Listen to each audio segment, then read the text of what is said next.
school committee meeting to order. This will open the evening. Before we go too far, we have an announcement that we have to make. This is where I get to look like my flight attendant. In the unlikely event of an emergency that would cause us to evacuate this facility, please take note of the exit that is closest to you. Should we be asked to evacuate, please walk, do not run to that exit, and go out front to the grassy area across from the parking lot and wait for further instructions. Thank you.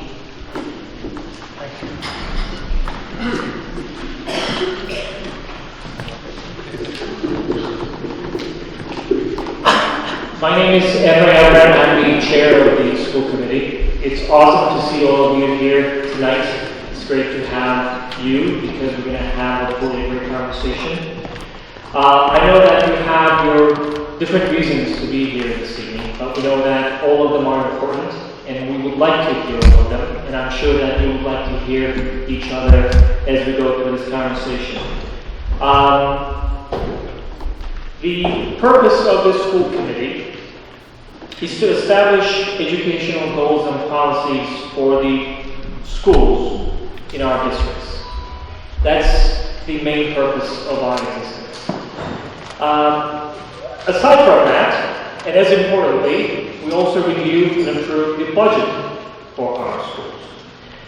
As we're doing that, our focus is to provide the best education that we can provide to the children of our community, of our school district.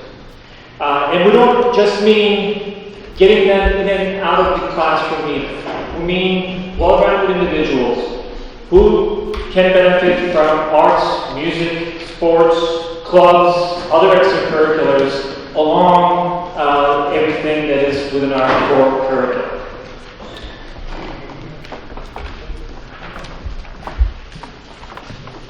That said, we are dependent on a lot of constraints when we start putting our budget together. Every year, as we start this process, we'll look at where we are, and we see that we're already behind.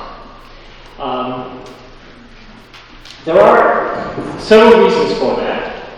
The primary one is the fact that we are highly dependent on the aid coming our way. In fact, a large majority of our budget, as you're going to find out later this evening, is coming through aids that we receive. One part of that aid is from the state, and you're going to hear about that as well. And part of it is coming from our town. The net spending that you're going to hear, net school spending that you're going to hear this evening, is a required amount that the state tells us every year as we start this process. Unfortunately, as we look at those numbers, we notice that the revenue available to us to be able to run this district with those high quality expectations that we have barely budgets. On the other hand, the cost of running a district, again, with the purpose and with the ability to fulfill those expectations, the high quality education expectations, those costs go up.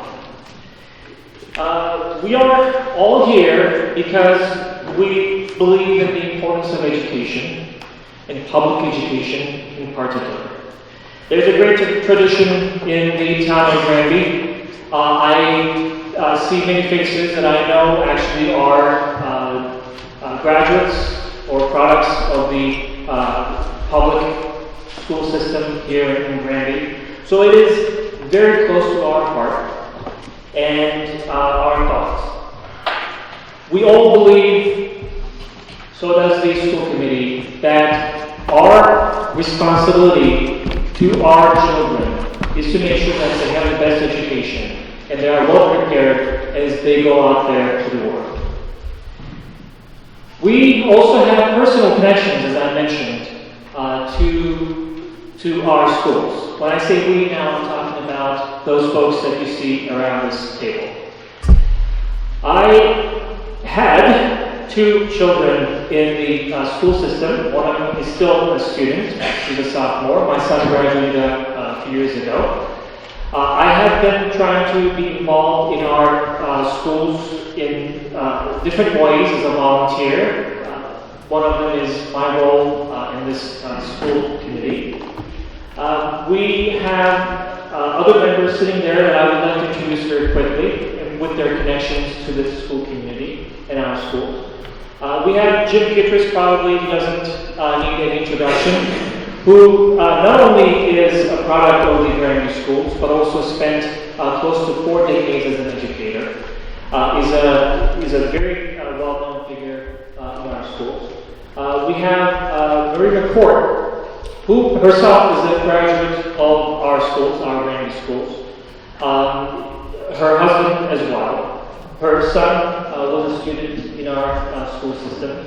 We have Jennifer Kern, who is a graduate from Granby schools, also has 2 graduates and 2 who are currently in the elementary school, so they have quite a few years to go and be a member of this great school community. And we have Deanne Rakowski, who also had 2 children in the school system. One of them graduated again a couple of years ago, but the other one is on his way to graduate next year. So I'm telling you this because I know that there's a lot of conversation, a lot of angst out there, a lot of anxiety out there, and a lot of concern out there. I just want to make sure that as we're having this conversation this evening, we are looking at our schools not only as a place where we come to our meetings, our school committee meetings, but the schools are our connection to this community as well, as residents of this town. I don't know if you're oh. So, aside from our school committee members, tonight we're going to hear a lot from our interim superintendent, Judy Houle, who's been there for almost a year now, or was it a little over a year now. And she's going to be presenting the budget to all of us. So what are we here to do tonight? This is a public hearing. It is required by law. As we put the budget and will bring it to a level of maturity, it is our obligation to share it with the public. The concept of public hearing is a little interesting to me. In fact, a little funny, because it almost connotes that we get together to have these conversations once during that year when things really get heated. I hope that this is one of the many conversations that we're going to have, not only for this budget, but for other topics, budget or otherwise, in the coming days, months, years. Before we start, if you don't mind, I'm going to suggest a few ground rules. I think you all signed in. If you have not, please, the sheets are right here. Please go ahead and sign in. If you have a question or comment, please raise your hand so you can be recognized, so we can keep some order to our conversation. Please introduce yourself before you begin your question or comment. To the extent possible, let's just keep your comments to the 3 minutes that we recommend at our school committee meetings when our visitors arrive, so that we can hear as many voices as possible this evening.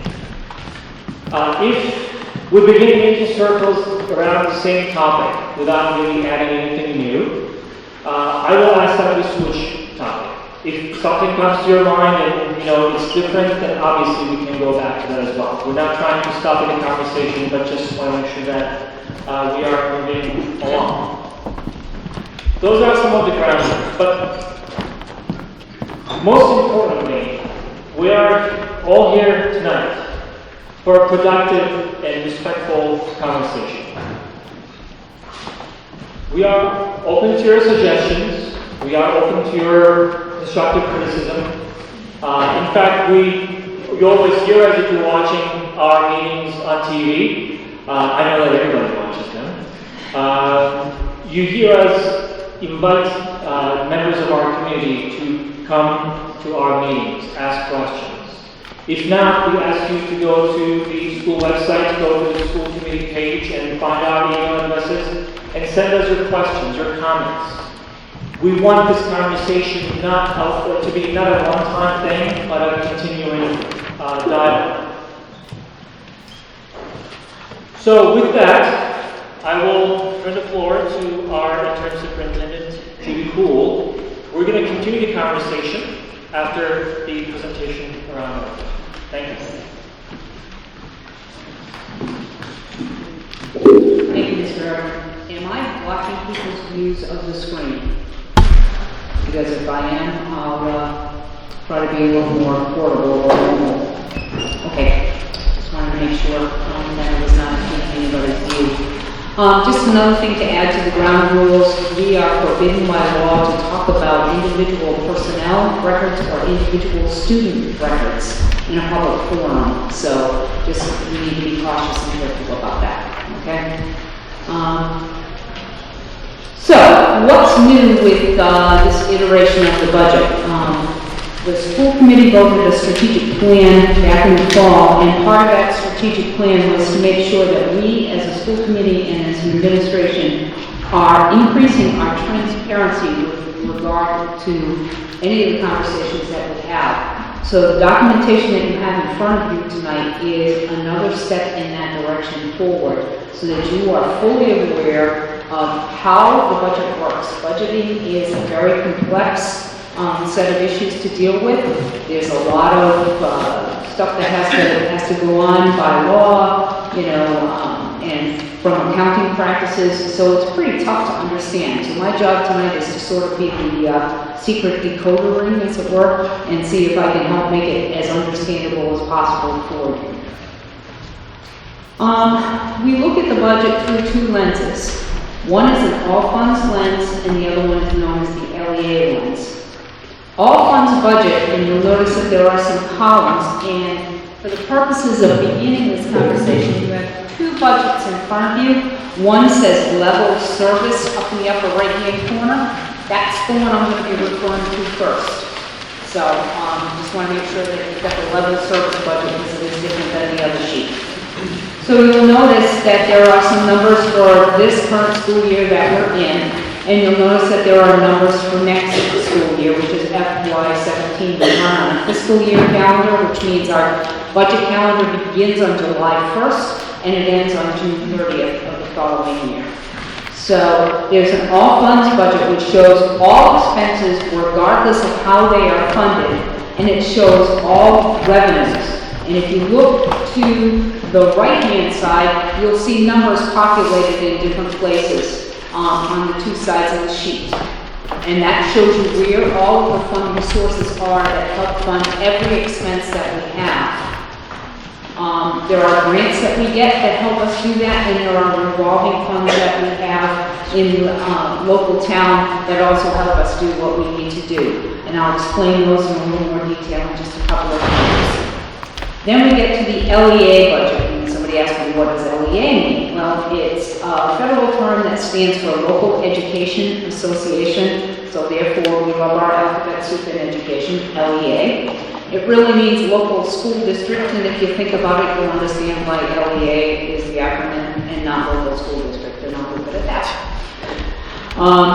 It shows all of the expenses after the grants and revolving accounts have been applied. So if you're looking in that LEA column, you'll notice that the numbers are different on a lot of lines than it is in the all funds column. And that's because some of these things that are off to the right have been applied to them.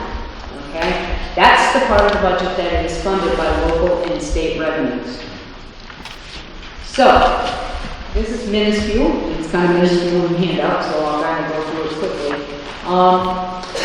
There are a variety of grants that we get. Most of them are what are known as entitlement grants. We are entitled to the funds because of certain criteria that we meet.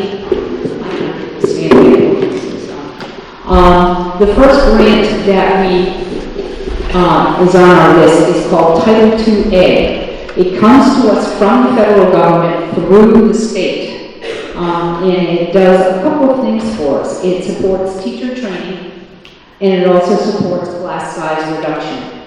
We're projecting an amount of $23,182, which is level funded from this school year into next school year. The reason why we haven't projected any increase is because we don't know what the federal government is going to give us right now.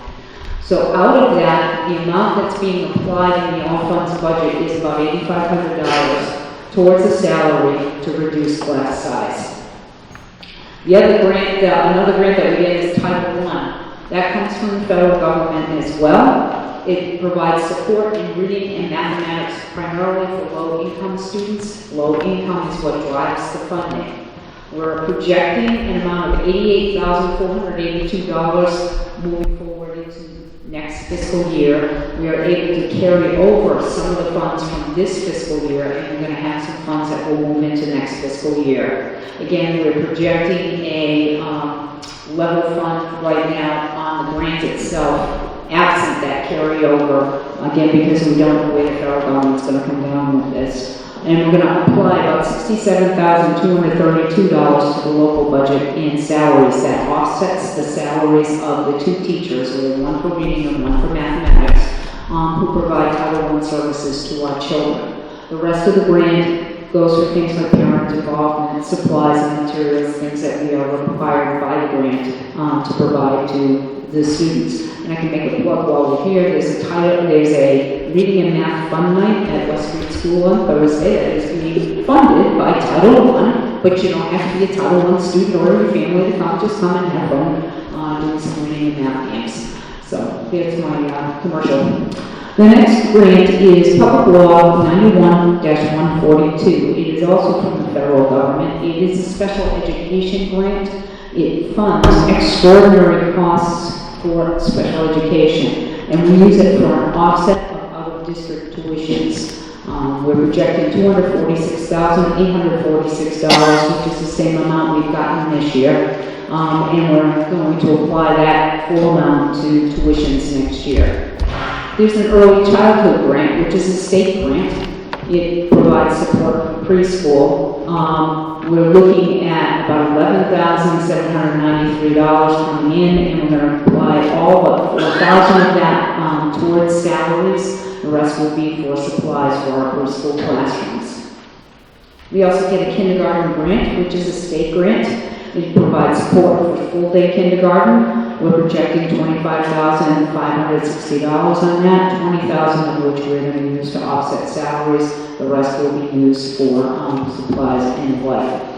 We get an essential school health grant from the state, and it supports our nursing services. We're projecting $49,200 in that grant, and about $43,200 will be used towards offsetting nursing salaries. The rest is just sort of a pass-through for supplies. So the amount that we're going to actually apply to offset the all funds budget is $393,571.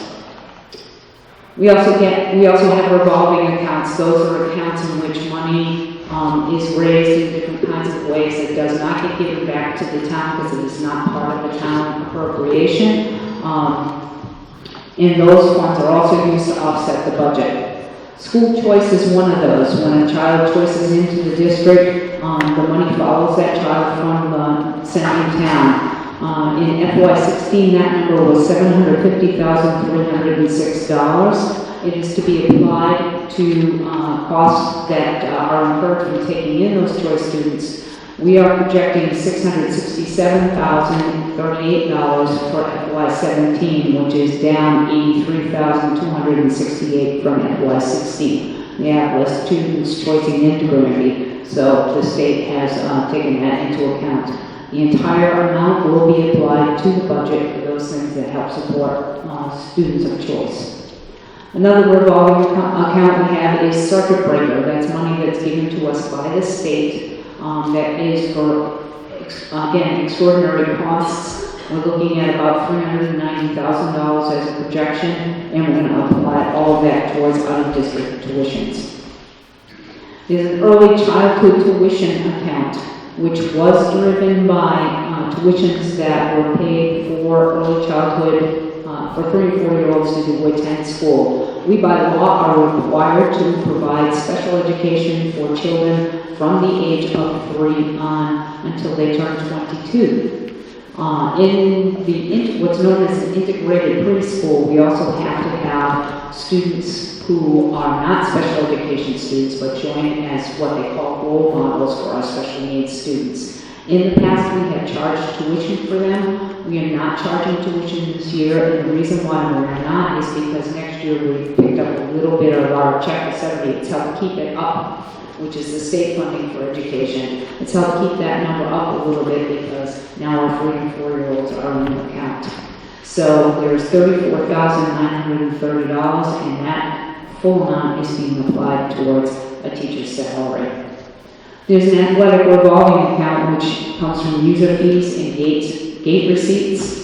In the level service budget, and I'll talk about a little bit of the difference when we go into the gap budget. But in the level service budget, we anticipate about $55,500 of incoming revenue. We have not applied the full thing in case not all of those fees manifest themselves, so we're applying $54,500 to athletics.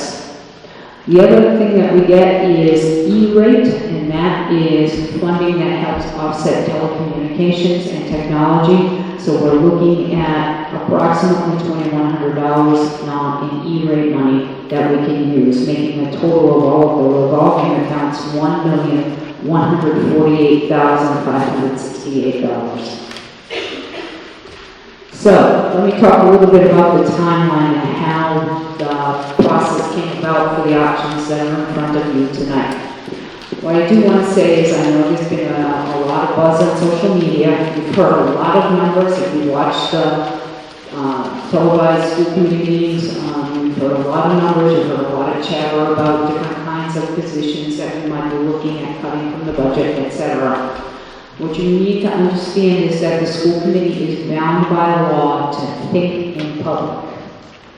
They can't go off into a room and say, well, what about this, and what about that, and what about something else, and then come out to talk about what they finally decided. All of that must happen in public purview. So you've heard a lot of brainstorming, you've heard a lot of ideas, you've heard a lot of numbers. It's all part of their thinking process, which they have to do in public session. So this is how we have arrived at tonight's options. So you kind of have to put all of that chatter aside and think about where we're at tonight. So first step we did was something called a zero-based or needs-based budget. What we did was we tried to rebuild the budget from the ground up. Every year, Granby sort of backs into a number that's given to them and it gets things a little bit muddy. So this is a way for us to kind of reset the budget so that we have some real clear understanding about what each of the lines is about. So I asked all of the administration to do that in all of their lines. I'm pleased to say they are still talking to me after going through all of this because it is arduous work, but they did a great job. So zero-based, again, is trying to build from the bottom up. We're trying to clarify what the proposed spending plan is in these two iterations of the budget that you have in front of you tonight, both in expenses and from funding sources. So, the other thing that we did as part of our internal brainstorming process before we came to the school committee was to look at the needs, the actual needs to operate and move forward. The school committee voted on a strategic plan back in October of 2015, and there are 4 goals in front of you. I won't sit here and read through them all, but it was our goal to potentially identify some needs that would help move the district forward in its strategic plan. So, we considered a few things that we put on the table and then had to take off. In the technology area, in line with goal number 3 of our strategic plan, we had looked at about $123,000 for additional hardware, for infrastructure upgrades, and a network technician. I don't know if you know this, but our current technology director is a one-man show. I don't know how he does it, but he's one ragged most days. He does yeoman's work, he does a great job, so it was our hope to be able, as we begin to infuse more technology into our classrooms. You also need to know that about 99% of what we own in technology in this district is donated. And it is because of the work of our technology coordinator. He has a lot of feelers out there with a lot of groups. He gets most of the equipment donated. Oftentimes, the equipment does not come to us in perfect shape. So some machines are cannibalized to help other machines work properly. It's a lot of work. There has not been money budgeted for technology hardware, other than just very few things for a long, long time. So we felt maybe it was time to think about that. We took that off the table. A similar thing happened with maintenance. When we looked at the needs of the district, currently there are 2 full-time day custodians at the junior senior high and at East Meadow School. And then there is a full-time custodian here at night, and there is a half-time that runs between East Meadow and the high school. This building really needs 2 nighttime custodians because of its size, and East Meadow really needs a full-time night custodian. That was put on the table, that was taken off. Building repairs. One of the strategic goals of the committee is to get our buildings into the shape that they need to be in. And thanks to all of you, we have a new elementary school addition and renovation to look forward to that will take care of the elementary school piece, but we still have this building to deal with. And it's got good bones. It just needs a lot of TLC.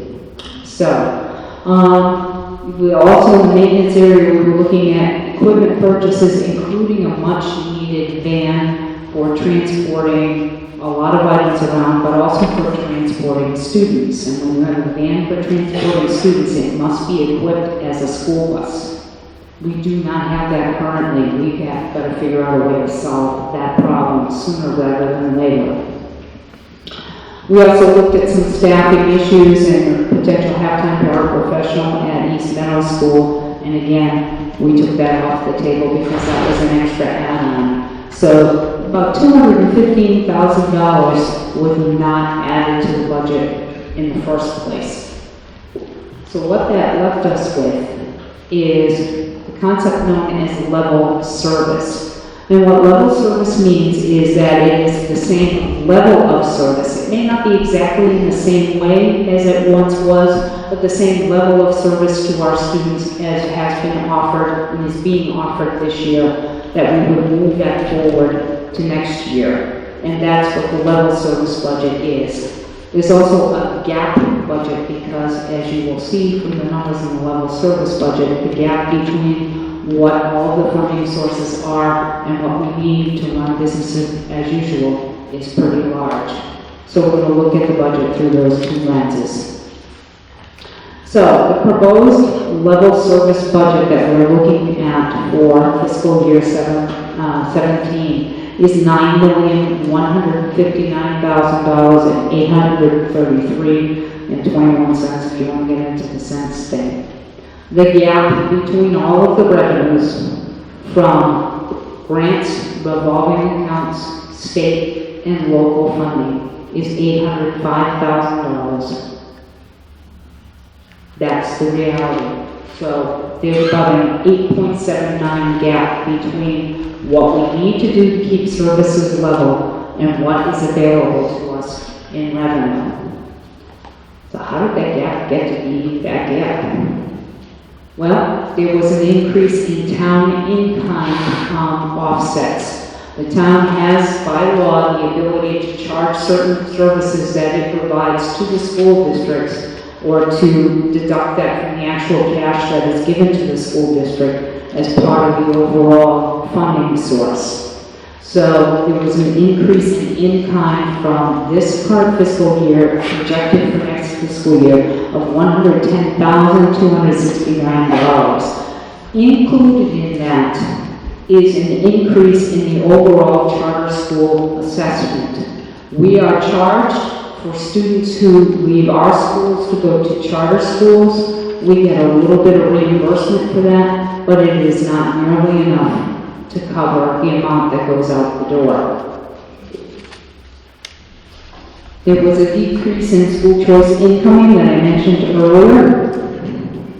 There was also a decrease in the required minimum net school spending. Mr. Everett mentioned earlier about what's called a foundation budget, and it's based on the actual residents resident students. It's not based on school choice, it's based on resident students. And there's a calculation that sort of gets you a foundation budget. And then, as things unfold, the state deems there is a minimum, there's a whole formula that goes back to 1993. There's a whole formula that says a town must support its schools at a minimum baseline level. The decrease in that number for this year is $44,998. It does not include that minimum net school spending. There was an override that was done several years ago in the town for $305,797 that the Finance Committee recommends that the schools get in return. So that minimum net school spending number doesn't include that override number, it's just the state number. It's offset by the fact that Chapter 70 increased by $19,600, so the net decrease in the town's contribution from those two things is $25,398. I don't know about you, but all these numbers make my head swim, so, don't feel bad if you feel like yours is swimming. So this is part of why we have a gap. We have an increase in the in-kind that is deducted from what the town gives us, a decrease in the school choice incoming, a decrease in required minimum spending, and the uptick in Chapter 70, which is the state's reimbursement for public education, is not enough to cover the decrease in the minimum school spending that towns have to give. The number that you see for Chapter 70 is the number that was in the governor's budget. That is the set of assumptions that we are on right now. The House Ways and Means Committee came out with a number that's about $23,000 more than the governor's number, but because the budget has a long way to go through the legislative process, we are all on the town as well as on the school side decided that the governor's numbers would be the set of assumptions under which we would develop our budgets. So, one time last year, we were in a similar pickle as we're in tonight. And the town, the Finance Committee recommended it, we voted as a town to give us a one-time contribution of $360,922. That is not part of the calculations for FY17. It was just a one-time thing. There are increases in fixed costs to the budgets. As you've seen numbers go down, other numbers are going up. Contractual obligations, fixed costs for providing educational services and building operations. Those are things we have no control over. We're trying our best to find ways to mitigate against those. You may notice that there are some blue lights in this room. We are undergoing a project with National Grid right now to turn this entire building and the parking lot, which is also already done, into more energy efficient lighting with LEDs. What happens is through the energy savings that are amassed from using LEDs versus incandescents or something else, then lowers our electric bill. We have paid nothing up front for any of this work to be done. We will keep our electricity costs where they are for a couple of years. This is a grant program that's done by National Grid. Once the installation and the equipment are paid off, then you will see the savings come forward in electricity, but right now you won't see those for a couple of years. So here are some of the changes to level service. One of the things that we looked at as a senior leadership team and with the school committee is to change the administrative model at the elementary level from having two principals to a principal and an assistant principal. When the two elementary schools merge into one, that will be the model of administration anyway, so it seems like this might be an opportunity to save some money. So the money saved in salaries and head teacher stipends results in about a $10,000 savings for that model. We currently have at the elementary level a position known as an evaluation team leader. This is somebody who's licensed as a special education teacher, who runs parent meetings. There is a need at East Meadow School to provide more direct services to students, so we have swapped out that position for someone who can provide direct services to students. This year that we're currently in, and last year at this time, we actually deducted an evaluation team leader from the high school, so the teachers are running meetings along with the administration, and that will happen at the elementary level as well. This allows us to provide more direct services to students at no extra cost to the town. And then we have in this budget established what's known as the Structured Learning Center here at Granby Junior Senior High. This is a program that is designed to address social emotional learning needs. And if you've heard anything at all lately in any of the news media or in any educational organization, this is a national topic. We have more and more students who have social emotional issues that get in the way of their being able to access academics. Anything from anxiety and depression to a whole host of other things. Right now, the only way we can address those needs as a town is to send our students off to another district because we do not have a program in-house. So our goal is to redirect those funds to bring the program into Granby Junior Senior High School so that we can keep these students at home in an environment and with people they're comfortable with to keep possible additional costs down. We've targeted a small group of students who would be coming back from other district placements. I already know on my radar screen of at least a couple of more who would be eligible for this classroom at approximately $50,000 apiece, plus a bus ride. So if we can keep them in-house and serve them along with the students that we will be bringing back in, it's a win-win for everybody. Other ways that we've looked to save services and reduce costs.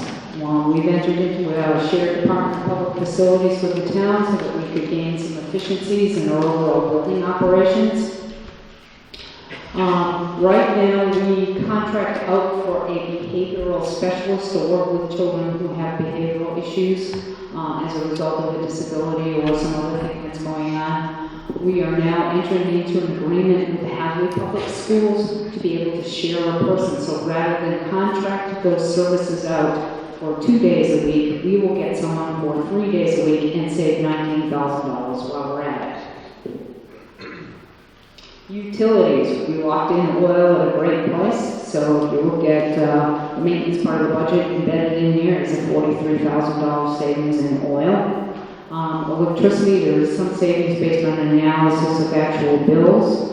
And again, David Lucas Givens, who's our technology director extraordinaire, put the local phone company against internet-based phone company and got us a great price on telephone services that will also save the district some money. So we are trying to be creative, trying to think out of the box, and trying to think of ways in which we can try and save money, reduce costs, and save services to children. So, the other budget I want to talk about is the one that says gap budget.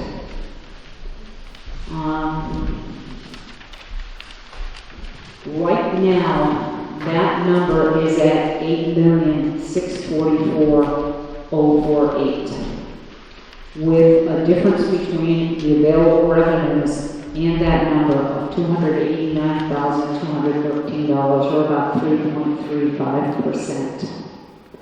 How did we get there? It was pretty painful, I gotta tell you. My senior leadership team and I spent a lot of agonizing hours.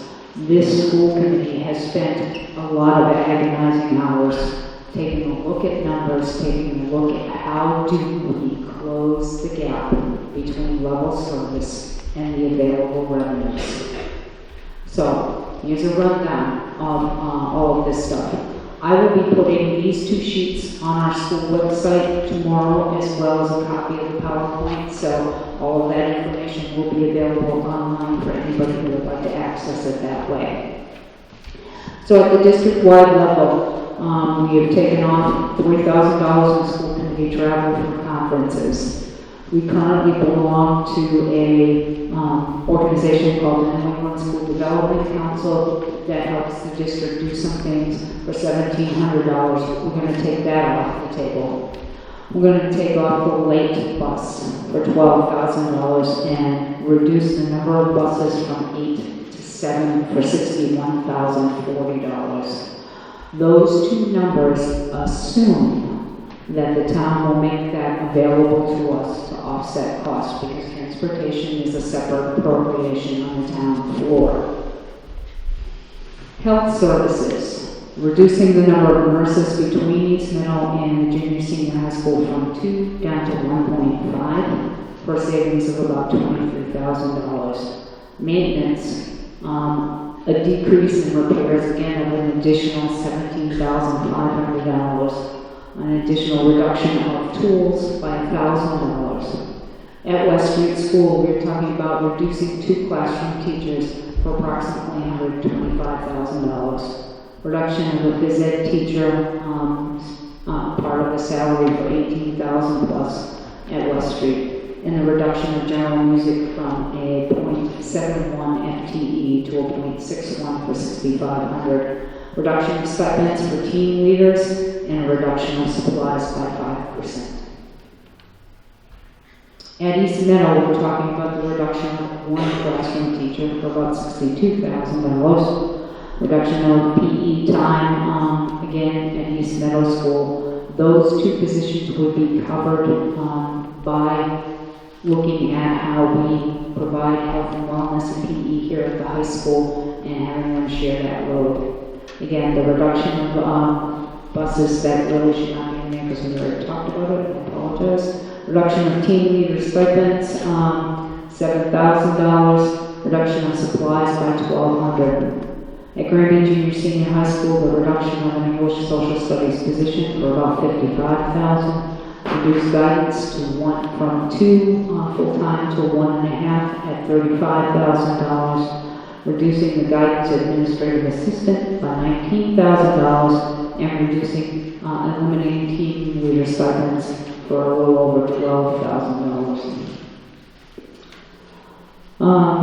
At Granby Junior Senior High School, continuing on, reducing supplies by $2,164. Reducing club stipends by $17,000. And if we have to go all the way down to 0, it means an additional 5.5 FTEs at Granby Junior Senior High School to be determined. In athletics, it will be a reduction to the athletic director's stipend of about $8,000. Reduction of middle school sports, which would mean coaches at $4,600, officials at $2,600, and middle school sports buses at $4,800. And field maintenance at $4,000. And again, the bus issue assumes that the appropriation would be shifted to the school budget. And that's where we're at right now. So I'll turn the microphone back over to Mr. Evans.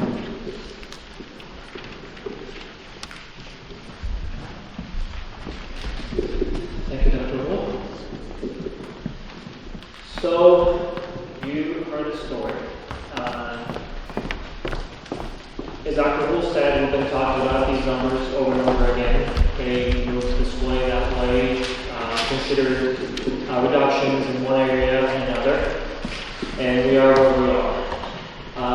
One thing that I will tell you, none of us is comfortable with what we had to do. Again, it doesn't always go hand in hand with what I mentioned earlier, that our primary concern is to offer the best education to our children in our town. And we will have more conversations to have, by the way, even on the budget that we have seen before we approve it. That said, this being a public hearing, we hope to hear from you. Your questions, if you have any questions, if anything wasn't clear. Your comments, we're welcoming your comments as well. That would help us. If you have any suggestions, you just thought of something and would like to share it with us. Again, I will ask that we do it all in a respectful, friendly way. And if we can keep our comments to a few minutes, at least it would allow everybody else to have the same opportunity. If you could just raise your hands as you would like to address. You can either, since I am connected apparently, we're thinking about running the microphone around. We won't be able to do that. But if you're close enough, I can bring the microphone to you. Otherwise, if you don't mind, if you would like to come up here and speak to us, that would be great as well. So with that, it's all yours.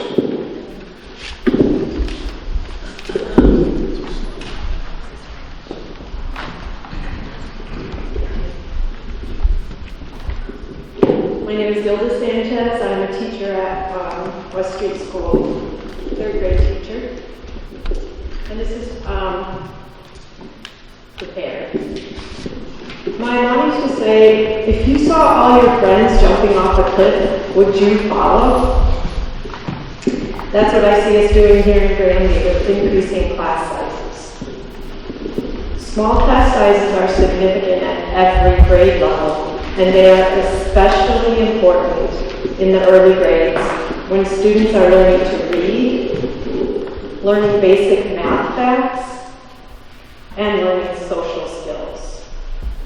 All these are the foundation for learning throughout a student's school years.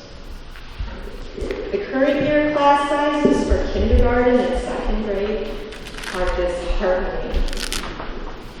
And I was told, well, other districts have higher class sizes. And I'm well aware of this fact. I have a close friend who is a Holyoke teacher with 27 students in her second grade class. Is this the teaching model that Granby wants to emulate? There's a great deal of information available to support small class sizes, but it just seems intuitive that small class sizes benefit students in many ways. For example, the teacher has more time to give individual attention to students. Struggling students can be identified sooner and interventions to support those students can be implemented sooner. High-achieving students can also be identified so they can be given appropriately challenging instruction. Student behavior issues can be addressed more easily, which contributes to a productive learning environment. These are only a few of the advantages of small class sizes. The budget cuts being proposed would be detrimental to our students. My hope is that we can find a way to financially support our students' educational needs and that Granby won't jump off the cliff.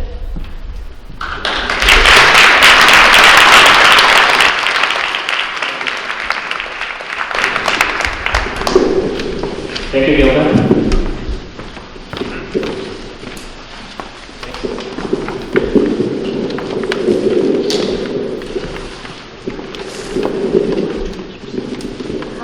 I'm a teacher at West Street School, and I am also a resident of Granby. You mentioned that there's currently no tuition for preschool. Have you thought about reinstituting that as a way to generate some well-needed money?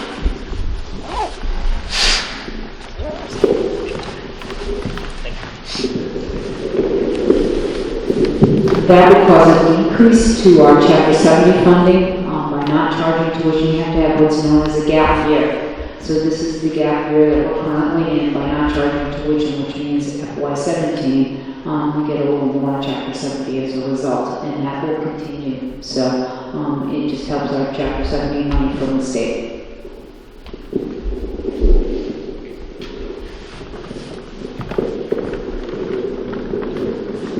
Joe Rotowski, doing a nice job and the information. Given that the state hasn't finished their budget process, historically, I mean, you guys are making some estimates for the town school budget based on what you think you're going to get from the state. Historically, do they come through with more or less or about on par with the numbers you're working with?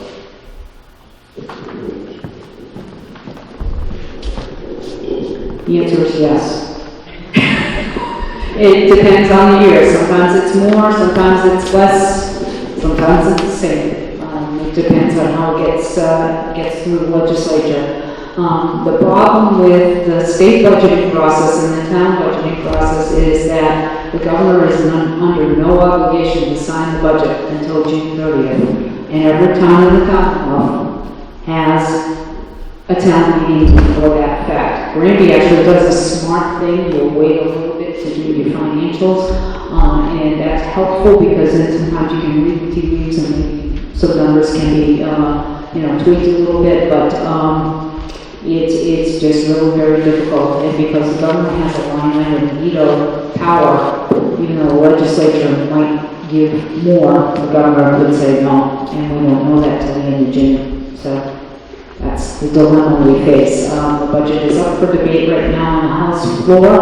It will not go to the Senate probably until the very end of this month, the beginning of June, and it will come out of the Senate probably by mid-June, go to conference committee, and then go to the governor's desk. Just a quick addition to that. There are multiple levels to the budget process. So the governor's budget came out, and our budget is based on the governor's projections.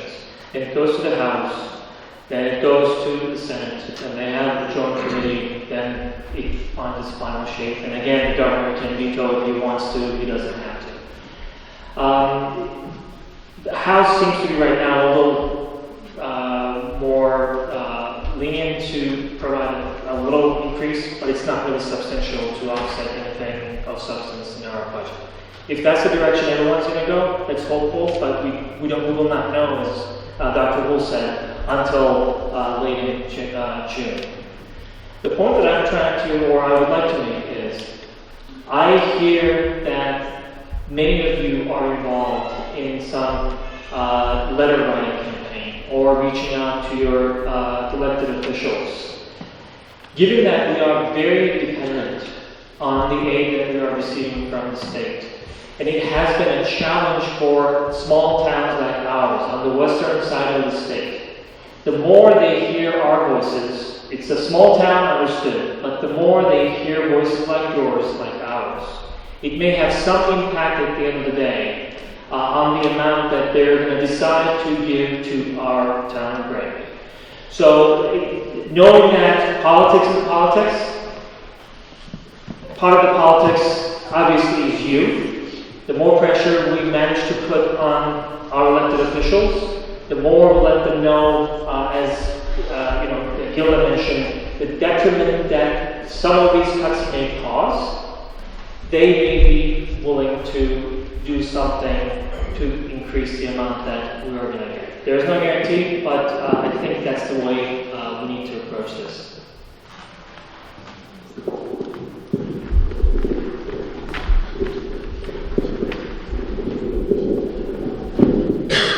My name is Rich Stumaraki. I guess from what you said, you have used zero-based budgeting, and that's supposed to, the two objectives are supposed to be cost controls and increased productivity. And I think for a few instances here, you've turned it into really a wish list. Because if you look at salaries, which are teachers and administrators, and benefits for teachers and administrators, that's probably, I'm just guessing, maybe 75% of the school budget. If you were really using zero-based budgeting, you would have keyed in on salaries and employee benefits. Now, have you even looked at health care, retirement benefits, benefits for retirees, life insurance? There's a whole slew of benefits for school employees. Those are the big dollar items. Have you even looked at those? In the last point was that, Emery, you said the objective is to offer the best education, and I agree with you, but I think you should have said offer the best education at a reasonable cost. Because most of the items in this budget deal with revenue shortfall, not cost control, and I think you should really be looking more at cost control.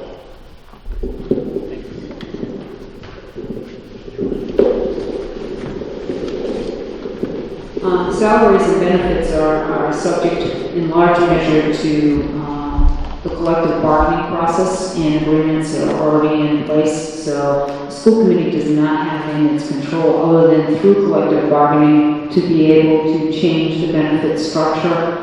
That's also linked with the town's benefit structure. So basically, we operate on the same principles that the town does with regard to benefits. In terms of retiree benefits and whatnot, that's all driven by state statute. That's not something, again, that's within the school committee's purview to be able to deal with. The other thing, too, is that, just lost my train of thought. Let's see if it'll come back to me.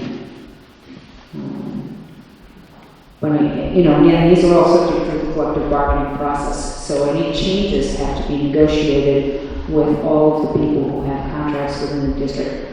Just came to me. You mentioned 75%. Actually, salaries are about 65% of our budget. That's right on target with the nationwide with the nationwide statistic. School budgets across the nation are approximately $67,000, or 67%, excuse me, of the total budget is salary-based. We are a labor-intensive organization. To teach children requires people to be in classrooms.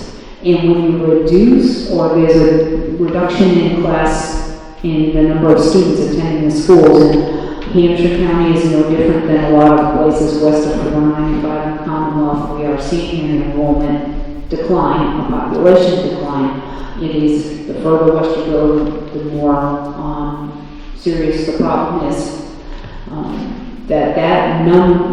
That's just, it's spread across 14 different grade levels from preschool all the way through grade 12. So it's not like 20 kids have left a classroom. It might be a child here, and then 2 grade levels later, it's 2 kids. 3 grade levels later, it's 5 kids. And we have larger classes leaving than are coming into the district, and that's just part of the population decline in this area. So it's not even. This is not a mathematical exercise that you can say, oh, you got X number of kids, let's divide by X number of teachers, and every class is this size. It doesn't work that way. The state auditor also released a report a couple of weeks ago. Every 5 years, the auditor's department is required to conduct an analysis of state laws and regulations and their impact on local municipal finances. And there was, from 2011 to 2015, 91 laws and mandates passed with little or no funding attached to them. 23% of them affect public education, unfunded or very little funded mandates.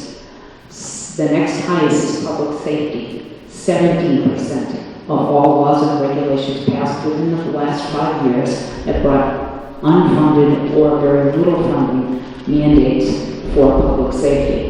Education and public safety have taken the 2 big hits on this. We are just being inundated with things that we are being required to do by the Commonwealth without any funding from the Commonwealth to help us do that work. That's part of our stranglehold.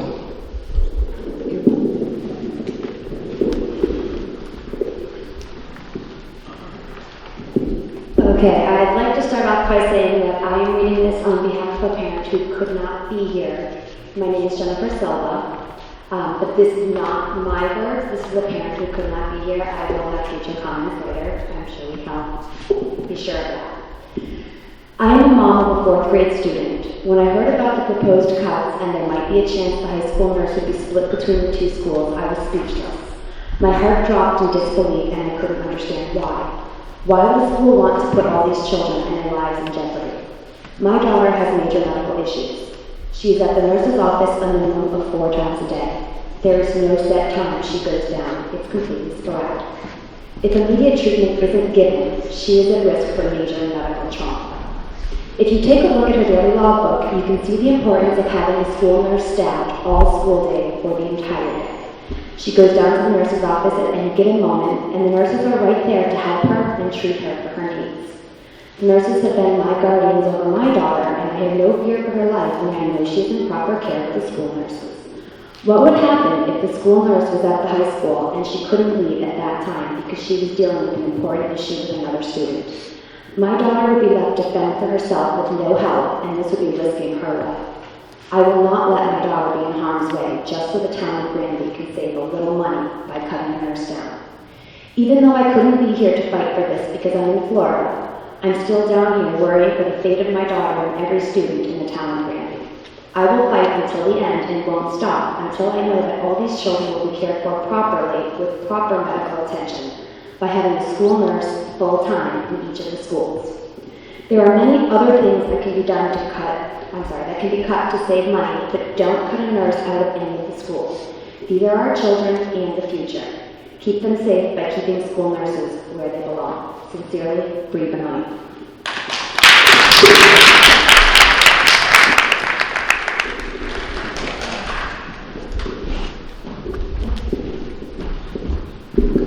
Desiree Skipton, I am the guardian of a freshman, and I'm an uprising kindergartner starting next year. I used to be employed in the district.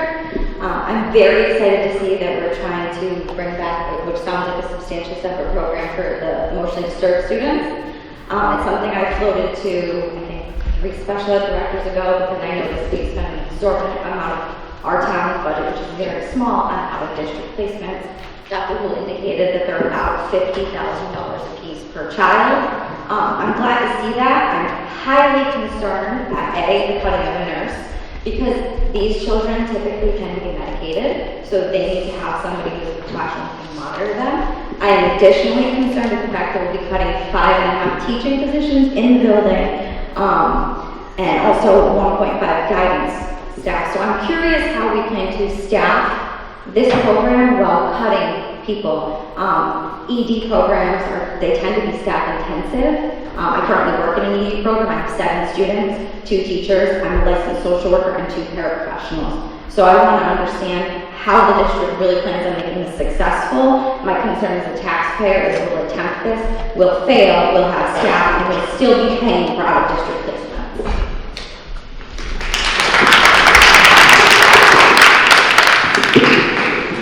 With regard to the structured learning center, we are actually contracting with a vendor to be able to bring that in, who will staff the majority of it, except for a teacher that we would pay for. And the out-of-district tuition funds will fund all of that. So we'll be bringing more in? Because when you tend to contract, you tend to pay far more than you would pay for a staff person, even accounting for their health care. We're going to start small because we want the program to be successful. So we're going to bring back about 4 students. There are already 2 students that I am aware of who are potential candidates, in addition to the 4 whose tuitions we had moved off that we have not put in as out-of-district tuitions. So already we've been saving the town about $100,000 by bringing those 2 students in to the fold and putting them in that program. The hope is to be able to grow the program. And not every child's going to be in the program all day long. It will depend on their needs, so there will be interventions that are supplied as part of the contract, who can then go with the child to classes when and if they are able to participate with their regular classroom peers. That's not something that happens now when they go to an out-of-district placement. They're basically off by themselves. So this is a way to provide sort of a better continuum of services. It's either very little support, or the support we can afford, or not a district placement. There's nothing in the middle. It's nothing. I hate that. You know, so that's so that's what we're attempting to do. The reduction in guidance is only half time, so we'd be down to 1.5 guidance counselors from 2. So the reduction is a half-time guidance counselor.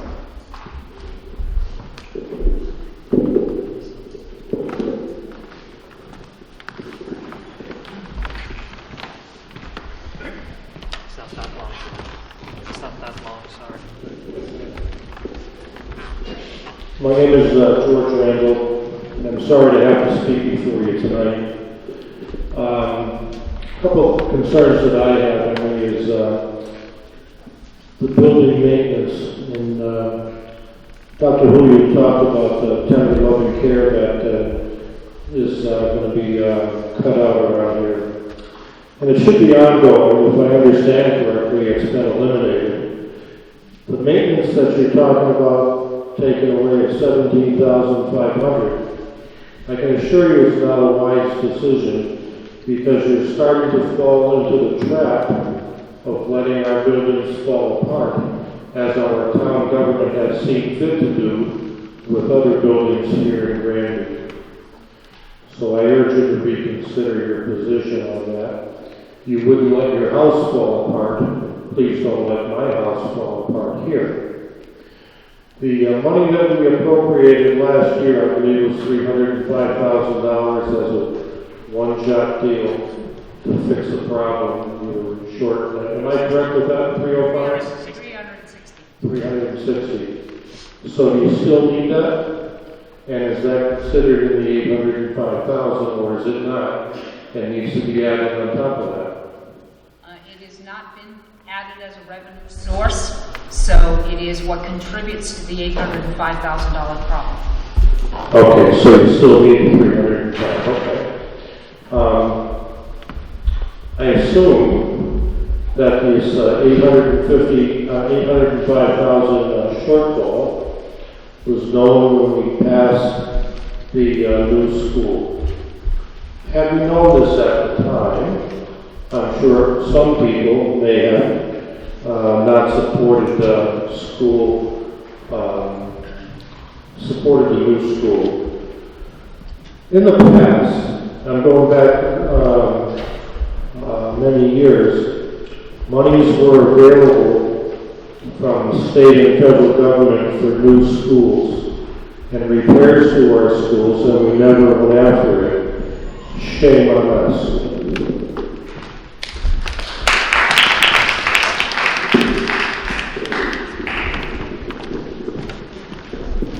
In addition to the budget that we are putting forward, the school committee also put forward a capital plan, a 6-year capital plan that I worked on with our director of public facilities, and worked again with the school committee on it, that had several items on it. The capital planning committee has chosen not to address any of the plan until fiscal 18. Some of the things that we're looking at is a new roof on this building. There is some accelerated roof repair program that can go through with Massachusetts School Building Authority, but because the capital planning committee had put us on hold for a little bit, the window of opportunity to apply for that program passed for this year. It would be great to be able to put in a statement of interest and get, again, the state to give us some money as they are doing for the new construction. We've also been working with the Energy Committee to take a look at replacing the boilers in this building and seeing what state funds could be available. We have a soft quote of about $500,000 that it would take to remove these boilers and put in energy efficient boilers that would run at about 85 to 90% efficiency. These currently run at about 65% efficiency. So again, with some help from the state, that would also be part of the long-term goal. The long-term capital plan has some items particularly focused on this building, but because of the capital planning committee's desire to hold off until fiscal 18, none of those will be addressed this coming fiscal year. And George, quickly, so that it doesn't go unheard. At the time we had the vote, we did not have the figures that we're looking at. So the 800,000 gap. In fact, I think they're posted on YouTube, the school committee meetings. If you go back and hear the figures that we were looking at, they were fluctuating because we were just getting different numbers. We were just updating our numbers. And at the time, we did not have the information. That said, this is a personal note on this one. If we have gaps of $800,000, $1 million going forward in a year, this whole thing is not sustainable. So we have to find a solution to it anyway. So assuming that everything that we started doing as a school committee will get us to the point where we're going to have a budget that's going to be sustainable. That's an assumption, but I will go with that. The investment in a new building for 2 schools, 2 elementary schools, I believe was a good decision. This is, again, my personal decision. And here's the reason why I wanted to mention this. You're absolutely correct. We cannot give up on maintenance, on repair. Many of our buildings have fallen apart because we neglected that. That gives us an opportunity to do two things. One is to make sure that elementary education in our town stays healthy, stays in good buildings. And also, it behooves us to create a plan that will make sure, hopefully, that the brand new building is as usable, as user-friendly, as student-friendly as ever as we go into the future. So from that perspective, you're absolutely correct. I mean, look at the things that we're trying to fix, and as Dr. Gould mentioned, we had a capital plan that was based on the needs of this particular building. We have to postpone until next fiscal year. Hopefully, by having a brand new building that gives us a brand new start, that we're going to have to maintain, and we'll maintain that. That was a promise that we made to ourselves, I'm assuming, when we voted for that, for the particular project. But thank you for your comments, I appreciate it. Avery, that is fine, but I want you to still take care of this building. Absolutely. Absolutely. You're spot on. You have to.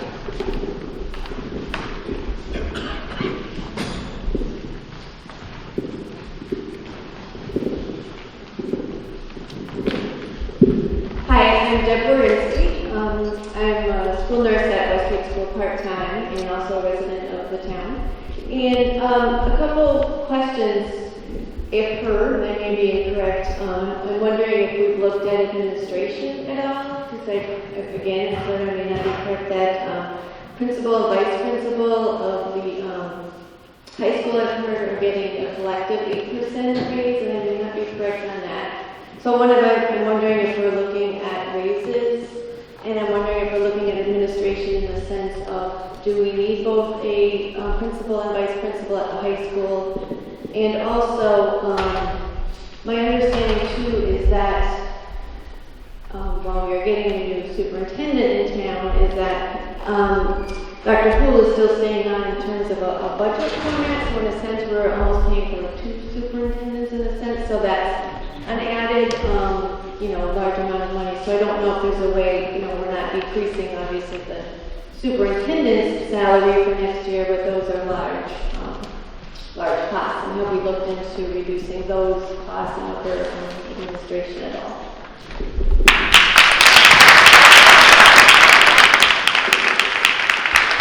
First of all, the former assistant principal at the junior senior high school was paid a woefully small pittance, which is why she left the district. We could not attract another candidate for the amount that we were paying. So that's why that happened. Also, you will not be paying for two superintendents. Ms. Stanton starts her tenure in the district on June 1st. My tenure ends on May 31st. So there is no overlap, in other words, that I know where you are. So just to clarify, the town of Granby will not be paying any additional money as a consulting fee or anything above and beyond in regard to your assistance with our budget after May 31st. Just to clarify. Not additional funds to me, no. Okay. No, we don't have any contract that will continue after Dr. Rule's term as our interim superintendent is done. So we actually tried to make sure that as our new superintendent came in, Dr. Rule's term was ending. There is a transition period, but they're not really doing it as an overlap. They're basically doing it as a transition. But there will be two separate positions at the same time. One will be superintendent, one will be dealing with the Nope. When the new superintendent comes in, she's going to be the only superintendent that will be in our school district. There will never be overlap. Right. Our incoming superintendent is actually here quite often. She comes to our meetings and she comes to some of the events as well, and that's part of her transition. But as you recall, she is part of our previous or her current, soon-to-be previous district. She's coming here as part of the transition, and that's what we're starting transition. So there is no overlap. So she'll be responsible for the budget, all that's involved in the budget? She will be responsible to execute the budget. So whatever, that's a very good point. So whatever decision we make related to this budget, she is the one who will be executing that budget and who will be the superintendent to manage that budget. Absolutely. You had your hand. You wanted? Okay. Just, I will get back to all of you. So I have you and I have you. Okay, again, Jennifer Silva, this time I am speaking for myself. In looking at things, there's a notation that says does not include in-kind from the town. Some of us are aware of what the in-kind is, some of us are not. My question is can you tell us specifically, itemized, what the in-kind expenses are? And is there a way for us to forego doing it in kind and actually having those numbers added into our school budget on an annual basis? That way, any savings that might be gained by not getting certain services or the level of service that we anticipated would come back to us. Does that make sense?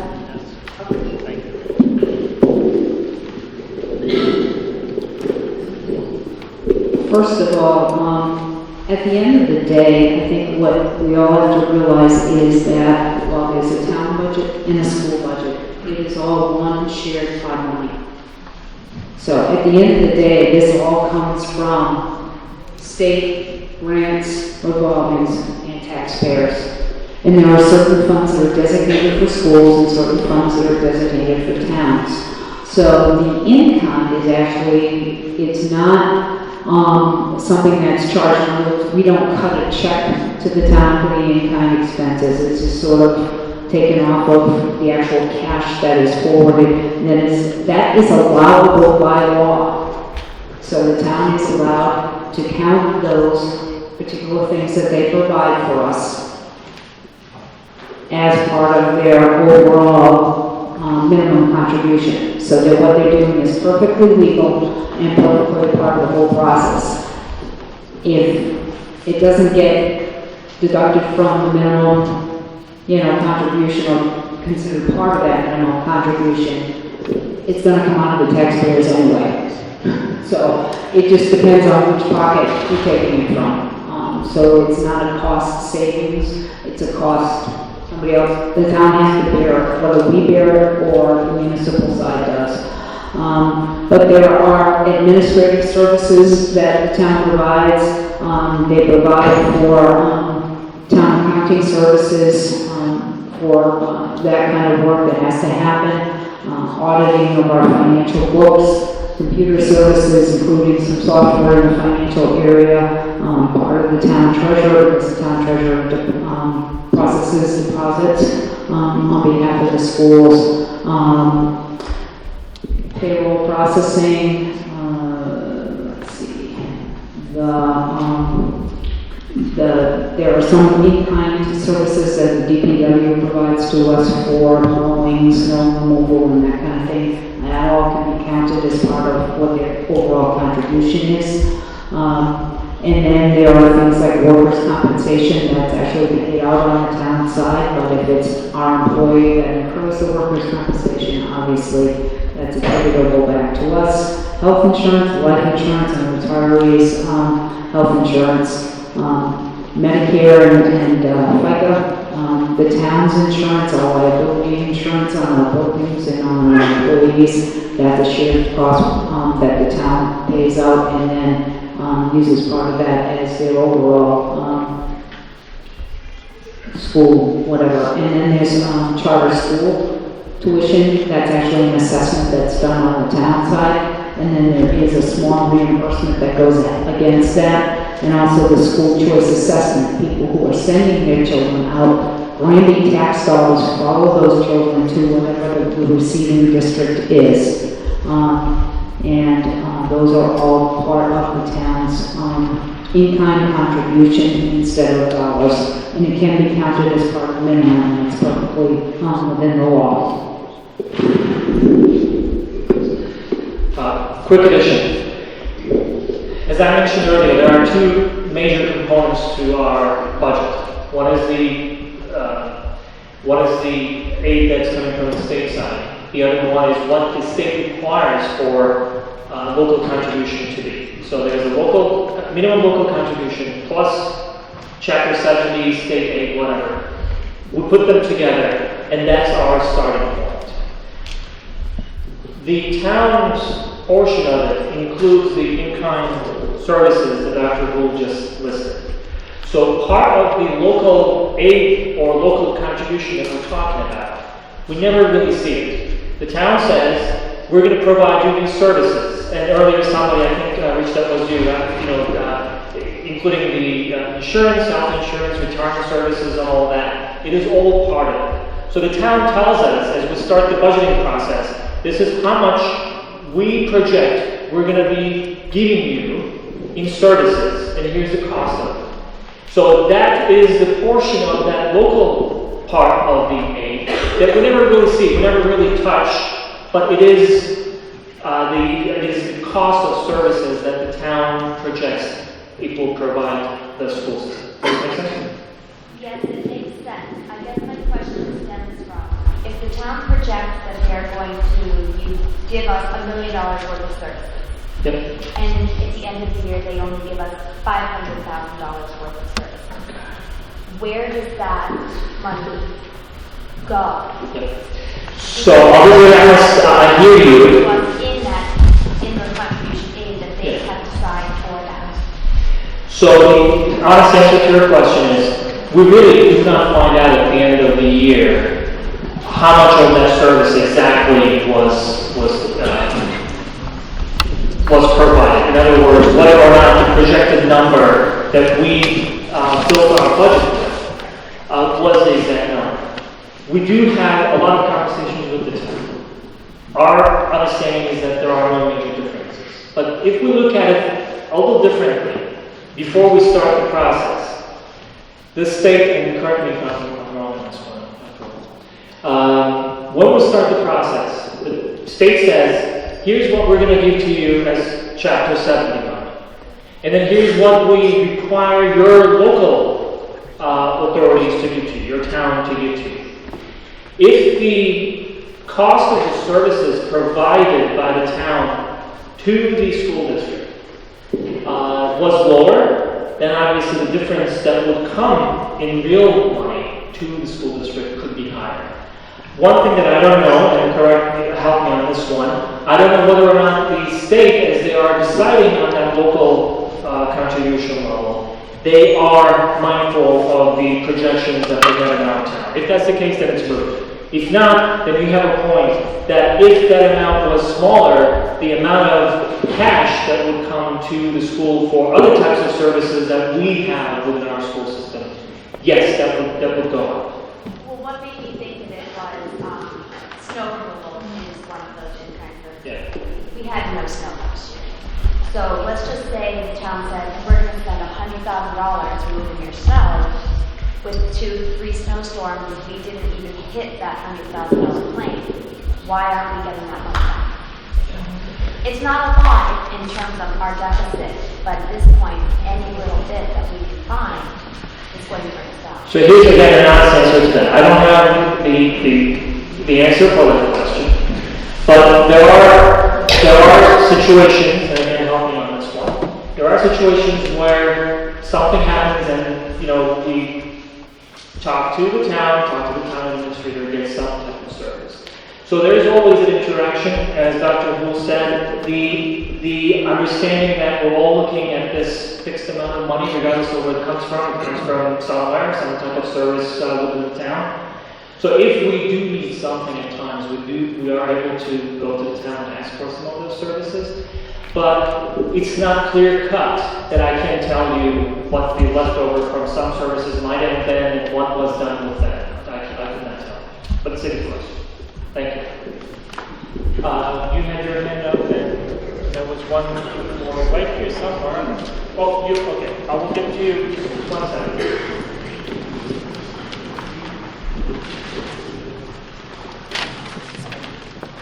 Hello, James Guzman. I've got a few things here. Now, what I think I just heard is you could ask me for $50 to go to the movies and you didn't ask for change. Is that what I understand? The town told you, we want you to pay X, they didn't tell you how much you actually paid, and you didn't ask for the change. I mean, it doesn't sound right. But if I was looking at those columns correctly, I noticed that we're paying an extra $22,000 for a new superintendent who hasn't proven their worth, first of all. Second of all, that's enough money to save that nursing position. That's our question, give us more money in just a second. I also noticed the school committee is anticipating $15,000 in expenditures. Last year they asked for 14, spent 10. What did you guys spend money on? I don't understand that.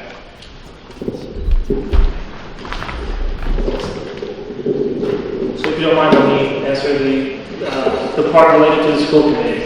Actually, we don't spend it on anything, or nothing for ourselves. We basically come to meetings and go home, and if we have to go somewhere, most of the meetings, events, municipal events, we actually do it out of our pocket. There are some items included in the school committee's line item, like the attorney's fees, some of the services that should be under the school committee because the school committee makes the decisions to spend that money, like the legal fees. We have a retained attorney who helps us with this whole stuff. So what you're seeing there is not really anything that allows us to go places or for other things that we do as school committee members. Not only we do not touch that money, but also we do a lot of things out of pocket if we have to go places. But that is the amount of money that is a line item for us because some of the services are authorized by the school committee and they are kept in that, especially this year. We made a conscious effort to put everything that is authorized and that needs to be within the school committee's line item to be there. This year, just a quick addition, what we're going to be able to do, and that was one of the reasons why we wanted to go with this zero-based budget. We have now the type of visibility that we did not have into our budget, probably forever. At least I do not remember. What we were able to do, we were able to create these line items that gives us a clear idea as to where the money is projected to be spent. If something happens and we do not see that it's spent exactly where it's supposed to be spent, or some of the expenses exceed whatever is projected elsewhere, it allows us to be better prepared for next year and say, maybe this wasn't the right projection here, maybe we can move somewhere else. The other thing that it does for us is this. If there's a request for expense that comes to the school's office, central office, and says, we need $100 for, I'm just making the number up, $100 for this service, or for any item. If it's not in the budget, then it becomes a conversation. Either we have to justify the need, it's an emergency, or if it wasn't actually in the projected line item budget, it doesn't happen. So we wanted to create that type of discipline within the budget by going to this zero-based or line item budget.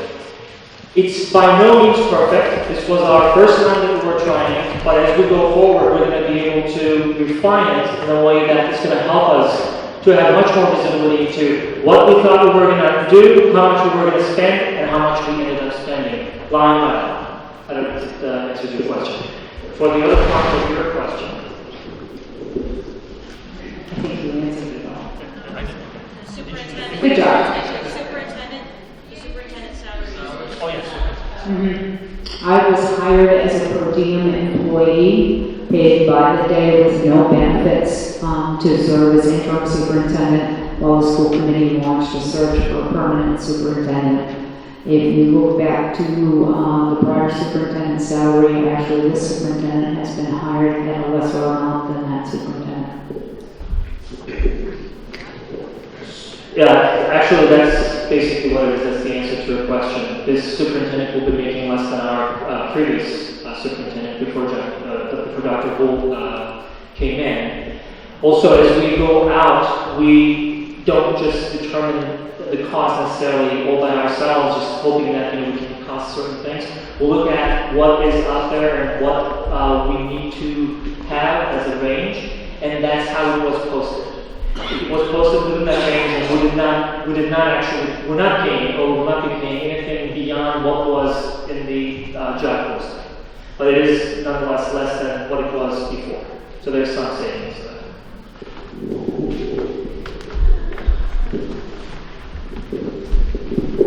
I have a 5-part question.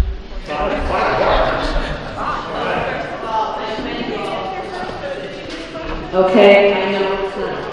I'm Diana Pelletier, I live in town. I have a child who attends the school. I also am on the PTO.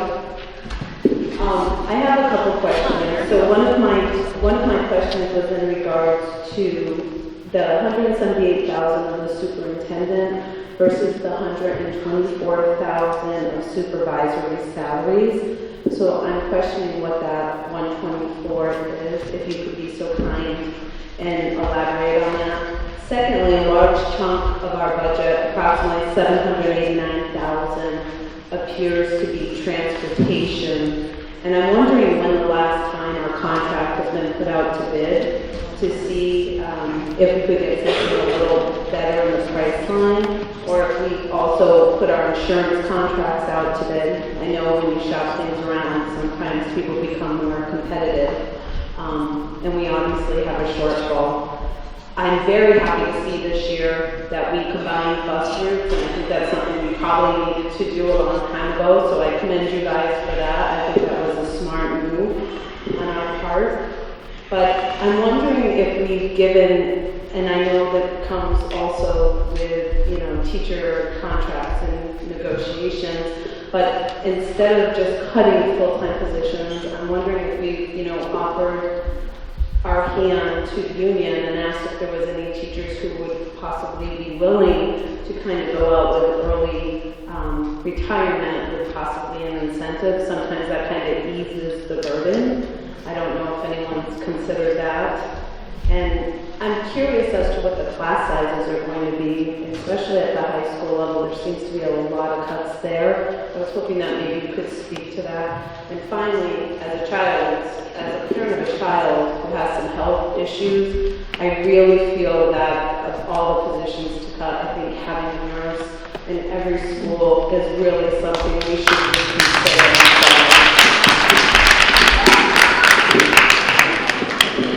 Diana, you may remember what you had asked me, okay?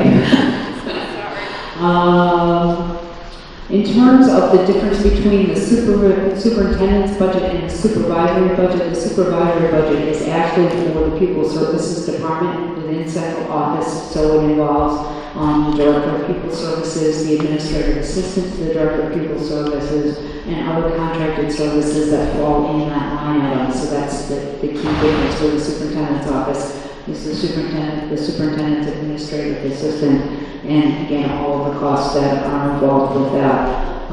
So that's the difference between those two numbers. Okay. Question number 2. Oh, bus contract. Thank you.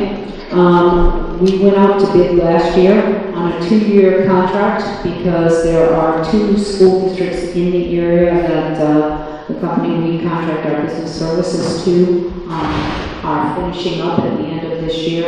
It is the goal of that company to go out to bid for all 3 school districts together as a cost savings measure. I was in Belchertown when the 2-district contract was done. Granted, Belchertown has 21 buses, so it's a little bit different.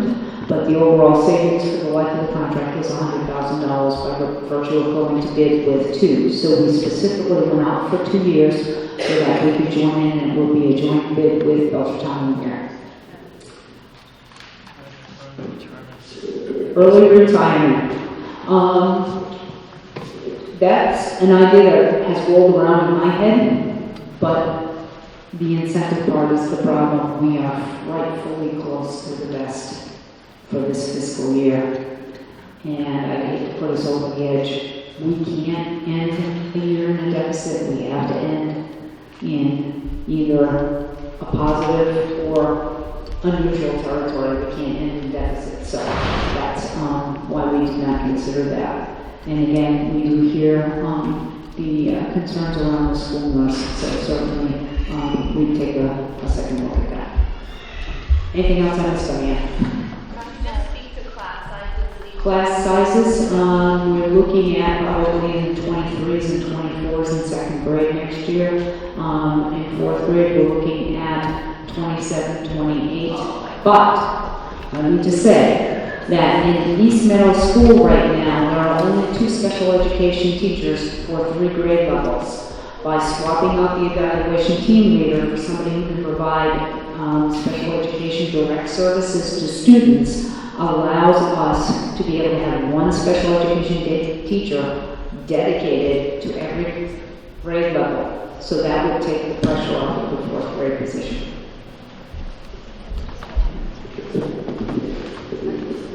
I will come back to you. There were a couple of hands there. Jessica, would you mind?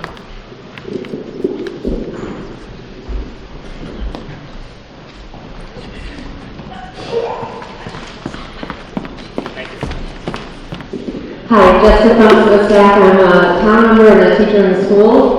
And just a few comments, and then I just have a few specific questions. I know Diana asked about the class sizes in the high school, and I teach in the junior senior high school. We've been making staff cuts for 4 or 5 years straight now, and every year we say, oh my God, we're working on a shoestring here. How can we keep, going? Our programs have had to change. And as the class sizes, I teach 8th grade now, but I know in the high school, the class sizes have gone up to 24 in the junior high. And in the high school, there were classes 27, 28, 30 already. So, that's a reality that we've had for years now with all of the cuts every year. So the class sizes are getting a lot bigger at the high school, and certainly will continue.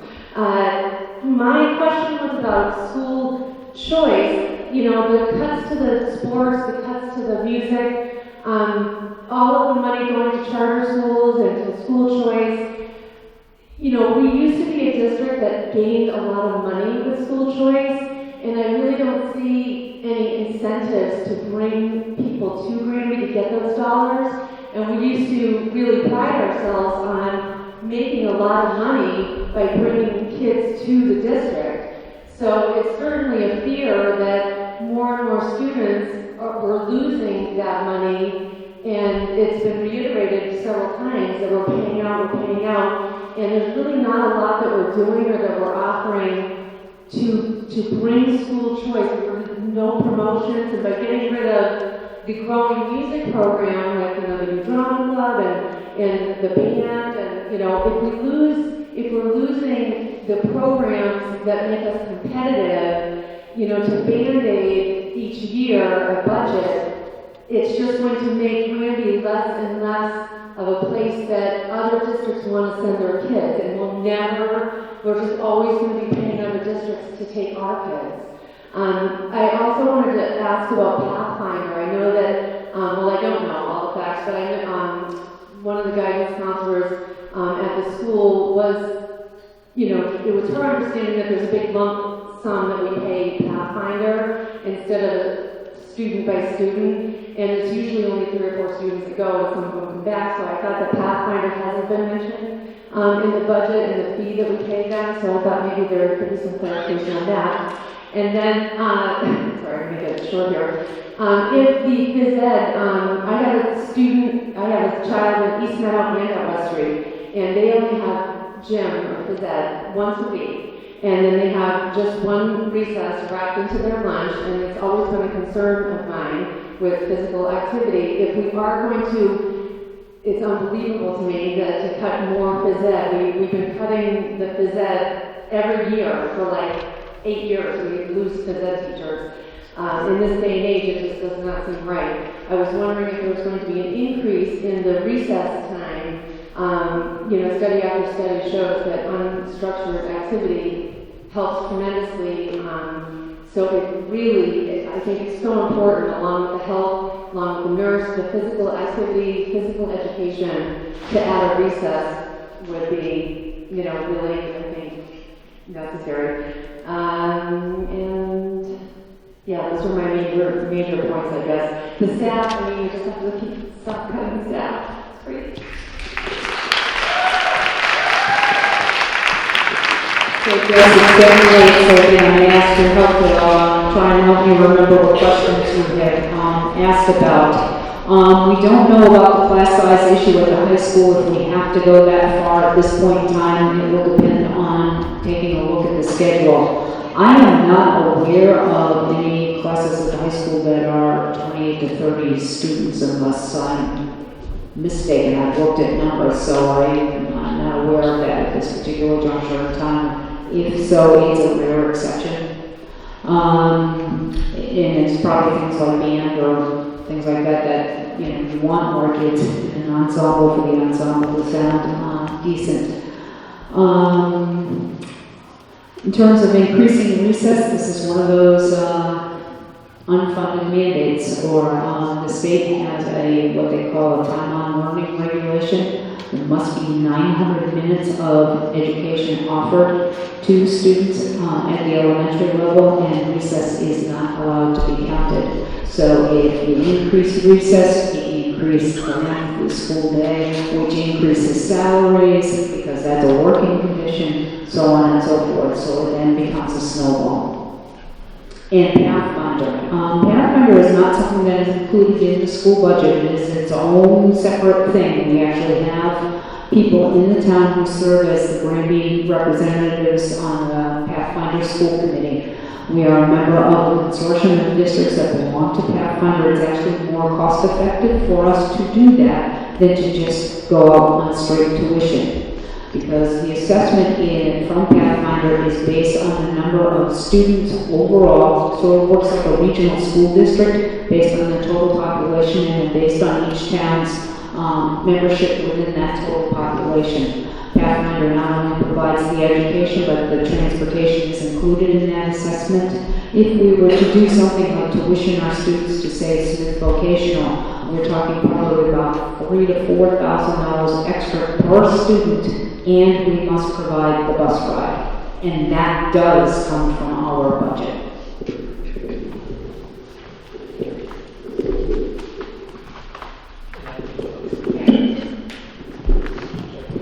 I'm Karen Souza Welch, the school nurse leader, and I also have been a school nurse for 15 years. And I just want to put an invitation out to the school committee that I also do monthly reports for the Essential School Health Services Grant, and I'd be more than happy to share numbers with you on a monthly basis of the amount of kids my nurses see. I can tell you in the month of March, they saw 1,300 kids. And I can also tell you that in the month of April, they gave out 147 PRN, or as-needed medications, and that's with a week's vacation.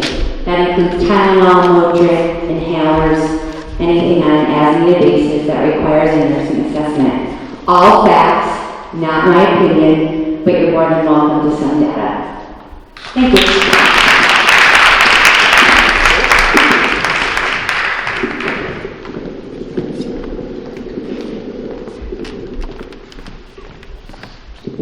Peter White, I have 5 children in the school. I just wanted to quickly tell you how I ended up in Granby. I was a South Hadley resident. I chose Granby for school choice because of the small class sizes. That's really what attracted me here.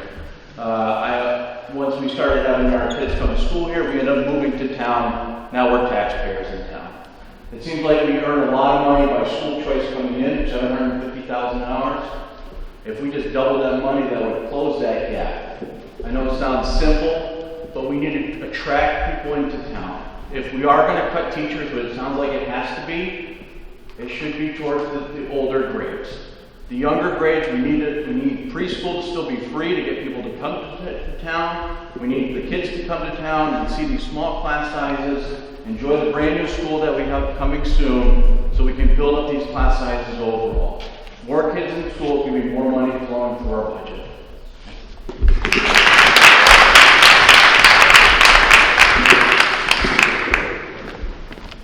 Was there a hand right there? Good. I'll get that.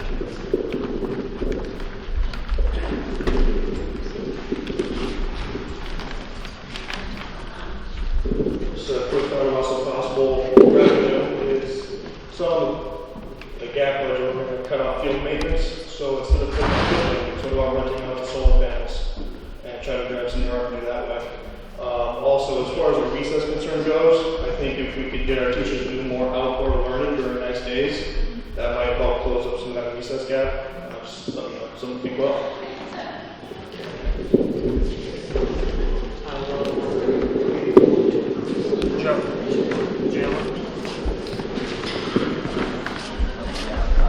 So I was just going to say, it's coming up on 8/20, and when you go through this budget cycle every year, it's painful, whether you're doing it at work or whether you're doing it at school, because at the end of the day, I think everybody's trying to do the right thing. The school committee's trying to do the right thing, the teachers want to do the right thing, the residents want the right thing, but we're seeing the sausage being made. It's painful, right?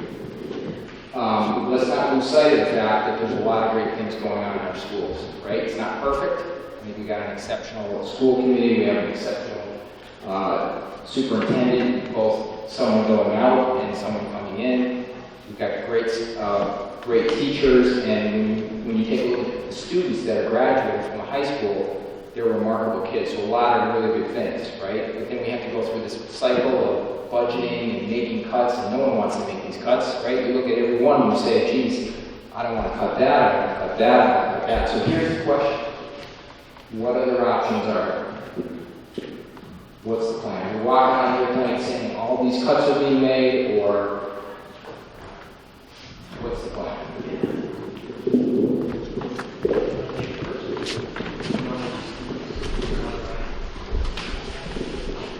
The plan is up to the voters of the town. Basically, we have shaken all the money trees that we have access to in terms of grants, revolving accounts, state funding, etc. The rest of the appropriation has to come from the town. So that's the way that looks at it. Another grant that we have applied for that is a competitive grant is the 21st Century Learning Center grant. So that will hopefully bring some after-school programming into this building. We currently have a fee-for-service program at the elementary level, but it will be also an after-school program that will address some of these social-emotional learning issues that we are seeing our students face. So it gives them a little extra place to be able to do that. It is a competitive grant. We have applied for the maximum amount that we can possibly get out of the state. We're supposed to hear probably about a month from now whether or not we got those funds and how much of them they got and how much we got. And hopefully if we get something, then we can tailor the program to meet the kids' needs. It would also have a summer component to it as well. So again, I'm trying to find ways to provide services to kids that are important not only during the school day but outside of the school day to extend learning. And we're just trying to really basically shake every tree that we can possibly shake. There's just not that many trees left to shake. So Joe, it's one of the purposes of this public hearing, right? What we hear is going to be part of our conversation after the public hearing is done. We're going to continue our meeting. This is actually part of our meeting. For us to be able to determine what we heard, that we should continue to consider what we are all feeling comfortable or not so comfortable as far as cuts. So that conversation has not been finalized, and it's one of the purposes of this public hearing to get the feedback and input from a member of our community. The other thing that Dr. Will mentioned, we are going to continue to work on ways to reduce the burden, obviously. The budget is a living document, and until we finalize that number, we're going to continue to look at opportunities. For instance, today there was a message that came out that said, hey, DEP has a grant that may be applicable to us. By the time I forwarded the message and got it there, I found out that we're already in the process of looking at the timing of the application, so we could just immediately apply for that grant. So we are looking at every single grant that is out there that we can put our hands on, and hopefully it's going to help us in one way or another. That's a part of the plan. But something that you mentioned, I want to echo that. The fact that every year we're having similar conversations, but when you look at what is coming through our school system, what is coming out of our school system, and what is happening in our school system, we still have a great, great school system, a great school district, a great school community.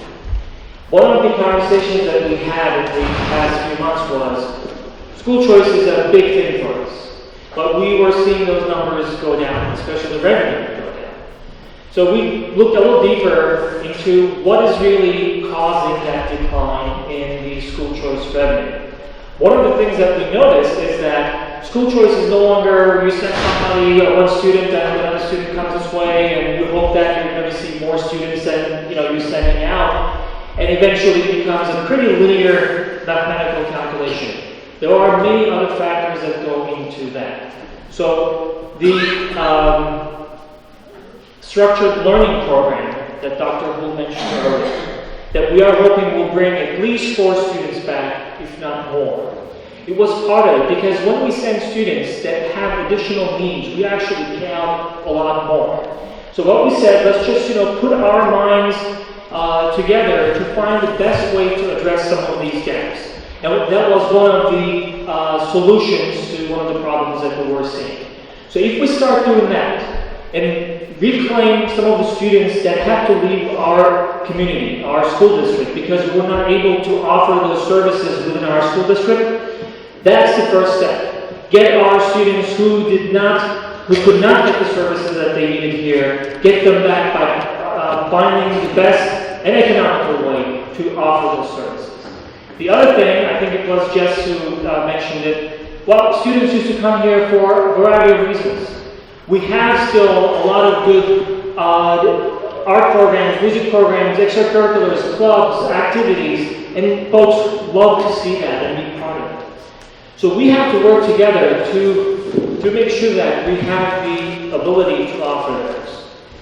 With that, I'm going to plug this. I know that when the times get rough, the initial reaction that we have is to just go out and find some other school for our kids. And honestly, as a parent, I'm looking at it, I'm not saying this in a negative way. It is probably what everybody thinks at first. But please think of this. And if you talk to others, please let them know this as well.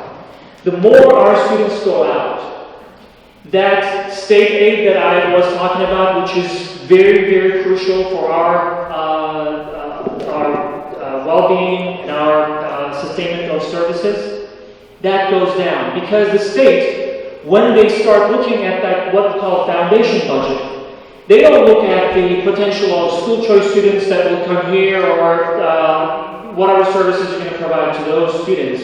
They look at the students that are within our district, the residents of our school district.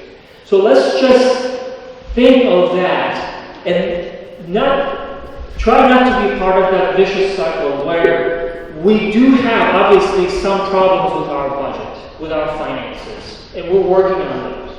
But if our only reaction or initial reaction is to move out of this district, that is perpetuating the problem. It's not really helping anything or anyone. That's why, initially, when I started, I said, I hope that this public hearing is not just a one-and-done type of deal. That's why we honestly invite you, all of you, anyone who would like to every single one of our meetings. We do not know everything. We do not have all the creative ideas. We need your ideas, your thoughts, your support, your criticism, constructive criticism. That's the way we're going to be able to turn this ship around.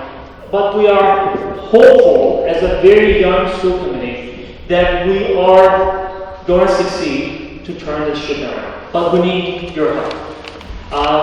So, as you're having your conversations, please keep these factors in mind as well.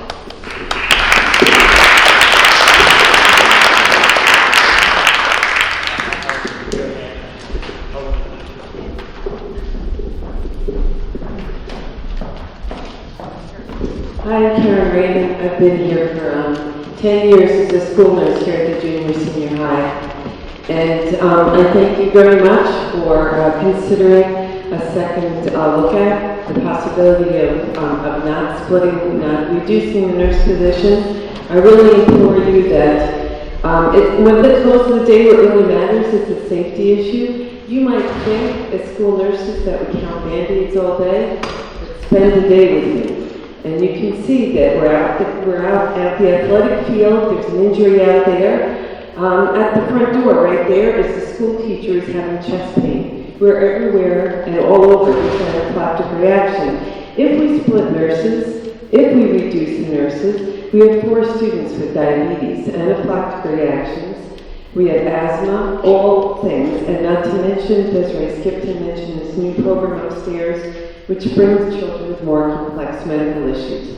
So I implore you, at the end of the day, what really matters is the safety of our children.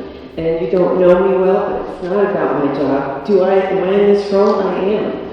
But whoever is in this role, it's about the safety of our children.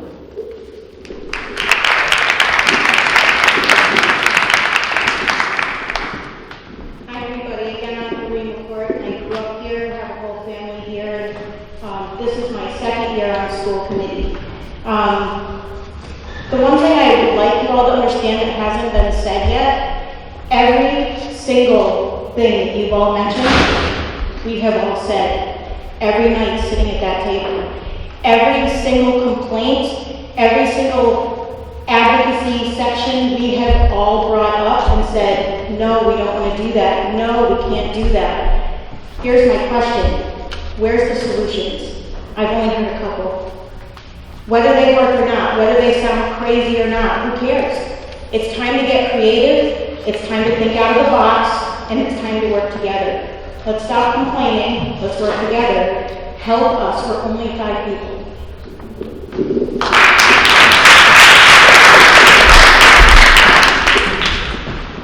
A couple things.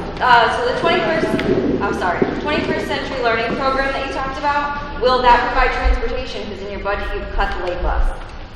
Yes. So we would get a late bus back. We would not get a late bus back, but they do provide transportation for field trips. Okay, so It's we the way the have we proposal thought has been about the listed. amount of time that our teachers, who are wonderful despite being cut, dedicate to kids after school to give them the instruction that they need because they're not getting it in their classrooms. And most of the people in this town work, so they can't pick their kid up at 3. So cutting a late bus is going to be detrimental to a lot of time with kids who maybe aren't special ed right now because their teachers are scaffolding them like crazy, and your numbers are going to go up.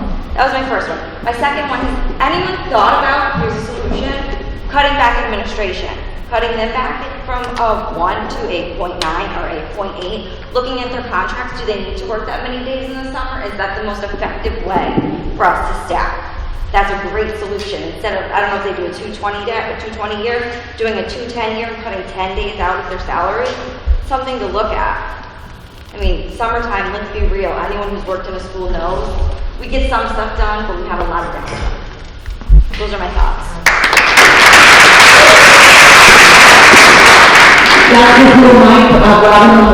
I live in town and I work at the school. My question is about that 21st Century Learning Grant. Is that a 1-year deal? Is it a 3-year? What involves that grant in the timeline? Because if you're going to start that program and it's a 1-year grant and the next year it doesn't come through, what happens?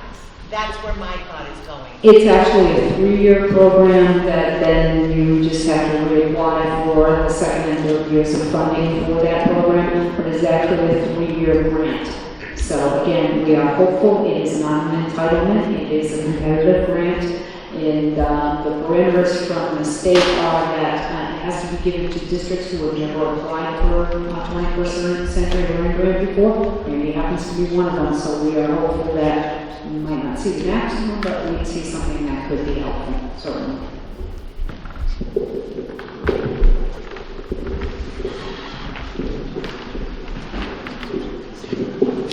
My name is Kenny Heaver. I'm new to the town, and I am here listening.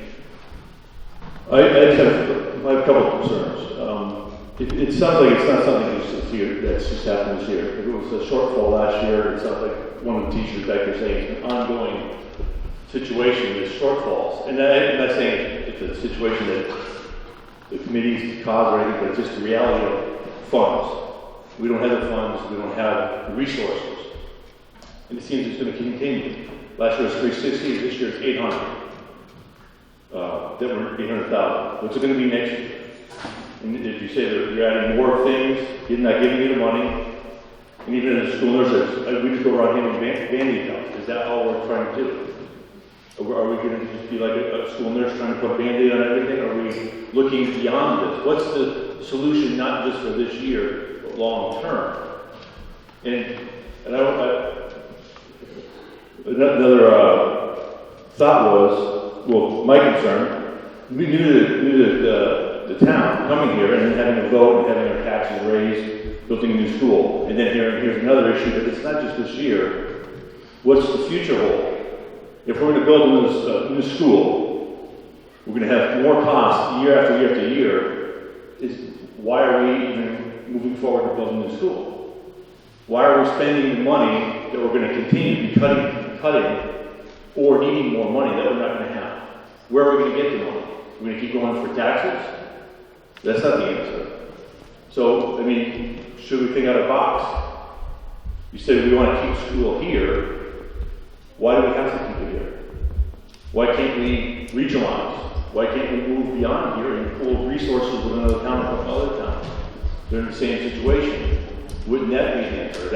I like you guys' other solution over here. What about solar panels? What are other avenues the town's looking at to add revenue streams to bring in money?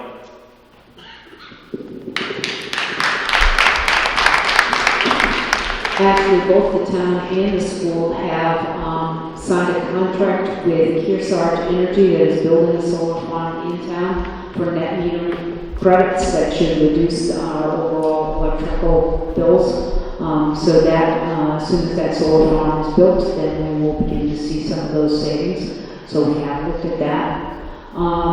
In terms of the fundamental question that you raised, is that this is a short-term problem. What do we do currently? But what do we do over the long haul? The foundation budget formula that drives state funding goes back to 1993 when the Education Reform Act was passed. It has never been revised. And within that context, we have seen escalating healthcare costs. Now, healthcare in this town happens to be an in-kind contribution from the town. I've worked in other districts where the healthcare costs are actually borne by the school department directly. So, one way or another, you wind up paying for it. It's just the methodology for which that happens. Last fall, there was a foundation budget commission put together at the state level that involved representatives from both the Senate and the House. Made recommendations to the governor to rework the foundation formula so that it would be more beneficial to municipalities, and rather than each local community bearing extraordinary costs, you share it across the Commonwealth, it's a little less painful. Nothing that I have seen in either the governor's budget or the House budget has addressed any of the recommendations in that formula. So I have met now twice with a group of superintendents of small regional and rural districts, of which Granby is considered to be a part because of the number of students that we have. We are looking to band together. We've talked with our school committees. We've talked with our municipal officials. There needs to be a long-term solution, and it needs to happen at the state level. And unfortunately, Beacon Hill believes that Massachusetts ends at Route 495, and we're kind of the Wild West out here. And it is time for us to pull ourselves together, and this little band of superintendents that I've met twice is hopeful that we can start a movement. And I know that Mr. Everett has also been having these conversations with other school committee members from around the region. We have right now two very powerful voices from Western Mass in the legislature, one being the president of the Senate, who is from Amherst, and the chair of the vice chair of the House Ways and Means Committee is from Worthington. So we're going to get a voice of advocacy. It is too late in the budget process to affect fiscal year 17, but looking towards fiscal year 18, Now's the time for us to pull together and to begin to advocate and to begin to let Beacon Hill hear a voice that is outside of 495. The governor wants to lift the cap on charter schools. That would decimate this neck of the woods, and yet it seems to be a one-size-fits-all mentality. If we're trying to solve a problem in, the urban Boston and surrounding suburbs, fine and dandy, but that's not the solution that works out here. And so, why do we have to live with the consequences of a one-size-fits-all mentality? We've taken a look in our superintendent's group at something that's known as sparsity aid. It's a formula that provides aid to smaller districts in the state of Wisconsin, whether or not something like that could be brought to the Commonwealth to take a look at as a way to be able to be helpful to small districts who don't have a huge industry or business base and are reliant on homeowners to fund municipal services in schools. It's just not, you are right, there's absolutely not sustainable. So there needs to be a long-term solution to this, and there needs to be a voice of advocacy coming from Western Massachusetts. And so that process has begun, and we plan to make our voices heard on Beacon Hill. Even if we make our voices heard, this is not an issue for the state to solve for our problem. We have a problem here. We came with the state. But our problem here is part of the Right, but part of the problem is the state problem. It may be, but it may never change. Right now, and but I'm concerned about why would we invest in a building when we're on a track, and if this was a track that was ongoing, and it's still going to be a track in the future, why would we invest in something that we're still going to continue to go deeper into debt, or continue to have greater shortfalls? That's not a solution. That's really digging a deeper hole.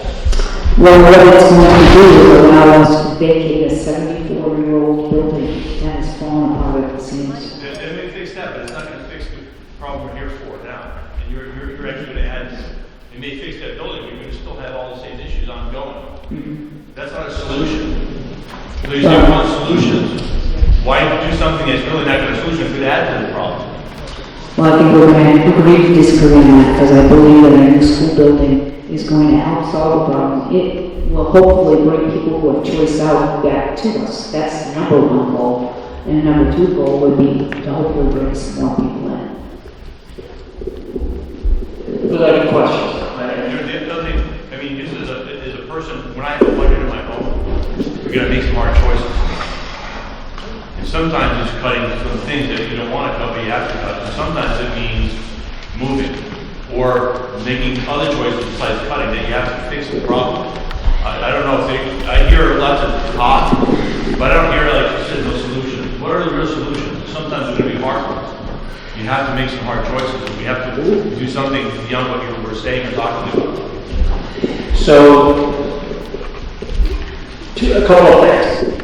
One is, I don't think that any suggestion includes a dirty word for us. You mentioned regionalization, for instance. We know for a fact that there is no school system in our area that can absorb what we have right now. But we start looking at creative ways, if we can, to see if we can share some of the services. Some of the students can take advantage of programs that exist elsewhere. So we already started doing that.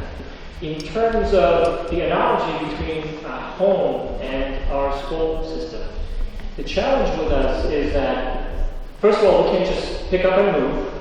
I could make that decision tomorrow and just move, and we can't do that with our school system. The other thing is that there are really no mandates that I can think about that cripples my budget. I actually, for the most part, hold the key to whatever I would like to spend and whatever I would like to do, and I plan around that. You're absolutely correct. But when I need additional money, if it happens, I have the opportunity to go and use my credit card. Go and borrow money. Go to my savings. We do not have savings. We do not have a credit card. We are basically trying to make do with whatever we have. And that's why we keep on going back to that state story. It's not because we want to turn to the state and say everything is because of you. There are things that we can do on this side. But the way the school educational budget is formulated currently, our treatment on this side of the district is quite unfair. We do not really get whatever many other towns are able to get. And in some cases, we hear the analogy that, okay, some of those towns don't even get a lot because they're wealthy. Well, guess what? They actually not only are able to make up for that difference, but they do spend much more than their minimum net spending is. I looked at the numbers from the Department of Elementary and Secondary Education website. I think out of the 326 districts or so, there were about 80 that spent more as a percentage on top of what was required. Granby last year, which was its highest over the net required spending, spent 8% above what it was required. Before that it was 6%, a few years ago it was 4%. There are towns that actually spend 20, 30, 50, there are some that do 100 because they can do it. I'm not saying, they should not do it, but they're in a position to put their children first. We would like to do the same thing. We're not really choosing to be in these shoes year after year, but I can guarantee you we are hoping to find creative ways, maybe some version of regionalization, maybe it's something else, but find ways that will minimize the burden on our town so that we can continue to provide a quality education to our children. In terms of the school building investment, we are so hopeful that we're going to be doing a few things with that. One is we're going to eliminate the cost of maintaining some of the buildings, and we're going to have a plan to maintain whatever we build. That was actually the promise that we made as a school committee and school building committee. So that's what we're going to do. But with that, we're hoping that we can attract more students this way. And I think there is a collective agreement that, if anything, we need to invest in that elementary level education. Because we have a lot of students that are coming up. The numbers are smaller, but they're coming up. And by the way, that school was built for the projections going forward. They were not really built for extraordinary numbers, unnecessary numbers. There was a lot of thought behind that. So we're hoping that we're going to establish a very high quality elementary system and attract more students. The question becomes, what do we do here? There was a mention of the band, of music programs, art programs, athletics especially. We want our students to be able to go and play sports. I grew up playing sports every season. I want the same thing for the children in the town. We just have to be able to look at it in such a way that we find that money that will help us to do that. Otherwise, I think it was great. None of the suggestions that you had wasn't raised at one point or another during the school committee meetings. We hate it. We hate that we have to cut things. If it needs, if it's not needed, that's fine. But when something is needed, an extra class, an AP class, a language class, a team, basketball team, soccer team, when we cut those, it hurts us too. Because we are parents, some of us grew up in this town, some of us have been educators for many decades in this town. It hurts us too. But thank you for those suggestions, and hopefully, again, this is a continuing conversation, just if you want to keep in touch with us. There was one, and I'm going to give it to you. Hello, Matt Wigley. I just have two quick questions. One is longer term, and one is a bit more short term. So longer term, with the new school coming here, I envision it's going to be easier, or have you guys worked out your staffing model with the school being here, that allows easier shared teachers?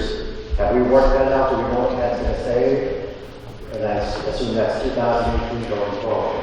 That's question one. And then question two, for 2017, I know the town donates services to the school. Before we make the cuts, are there any other funds in town that can be committed to the school before we make those cuts? Are there any other funds in any other bank accounts? Thank you. In terms of just taking a look at the building, we have taken a look at, and we do believe we will gain some efficiencies in staffing because we won't be having people travel from building to building. That compounds the issue with shared staff, that they have to drive from one building to the next in order to provide services. We have not quantified that yet, but we do know that there will be some efficiencies and some overall savings that will come from that in the end. As far as other resources, other than raising and appropriating taxes, there's free cash and stabilization, but they all have their rules around how that works as well. In terms of raising those funds, and those are reserves that the town puts away for a rainy day because. So what do we have to do to get to those funds or have that, move that forward? So it's all up to the town meeting to make the decision, put an article in. Actually, the article can be in if somebody makes a decision, but the town meeting can also interject and put a petition in, and then we can transfer somewhere. Is that triggered from the school committee request? No, it's actually the town meeting doing it. The school committee basically is doing what it needs to do as part of this process.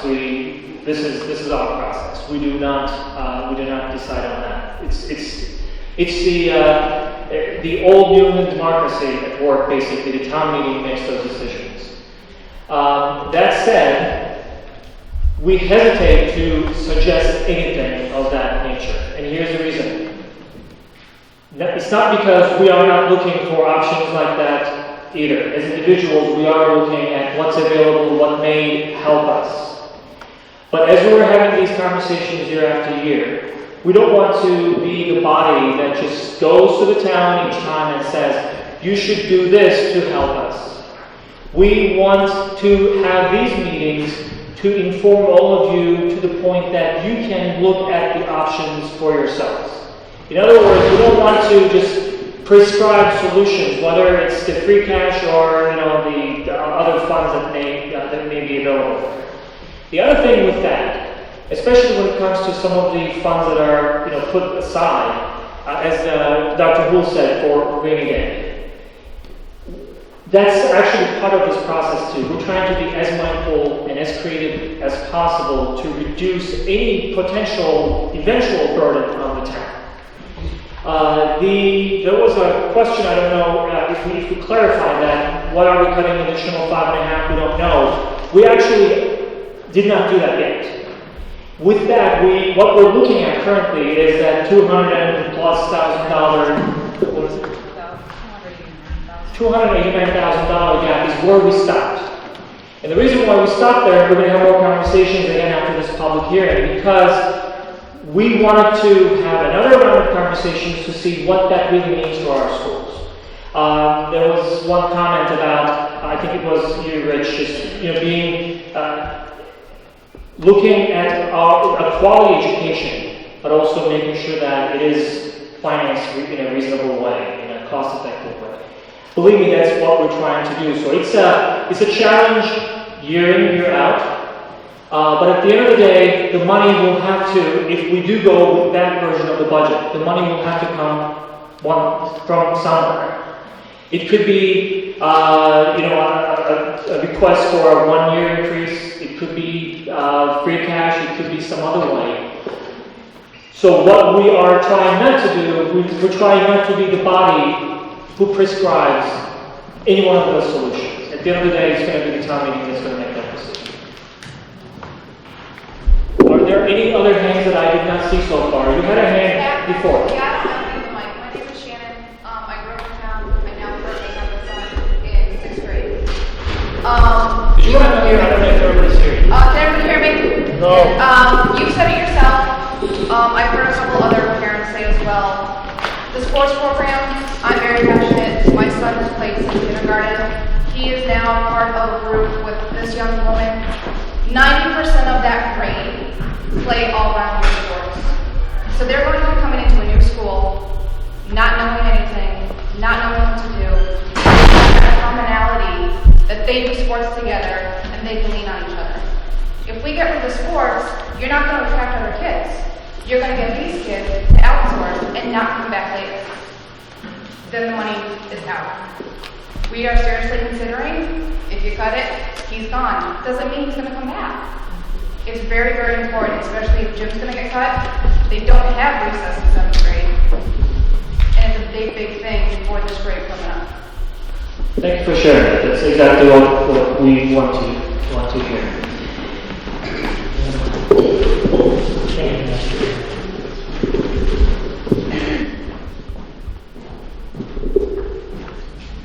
My name is Glenn Sexton. I thought to add a little to the ladies in regards to sports. If you look around this gym and look at the banners, it represents years of history of what the sports in this town has done. Over the past several years, we've seen championships for these teams battle for championships. Basketball, girls, boys, soccer, girls, boys, baseball, wrestling. This is a small town that when it comes to sports, it's achieved so much.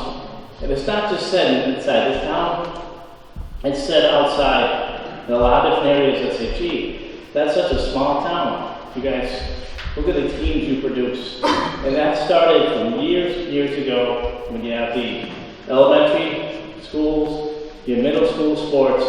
That's who's in the sports now and what you're seeing from years ago. I had the privilege of coaching a girls basketball team for 5 years in the town. A lot of your coaches, as they look in here, you see what the stipends are for the coaches. A lot of the coaches, they coach because they love to coach. It's not about the money. And I think that's something that the school committee can look at as far as that. And AD, maybe there's something to do with AD as far as what we're paying them. But to lose sports at such a young age, and you look at a lot of people who grew up playing sports, that's just not, that's a big part of someone growing up. Whether it's playing sports, whether you're in the band, all these extra activities they talk about cutting are very, very important to a child's life. And I think if you think back when we were growing up, and the sports you played, the friends you made, the bands you played in and stuff like that, it's a lot. And we need to look at ways to find money to continue to provide for our children. I heard a gentleman earlier talk about he moved here from South Ave and why he moved here.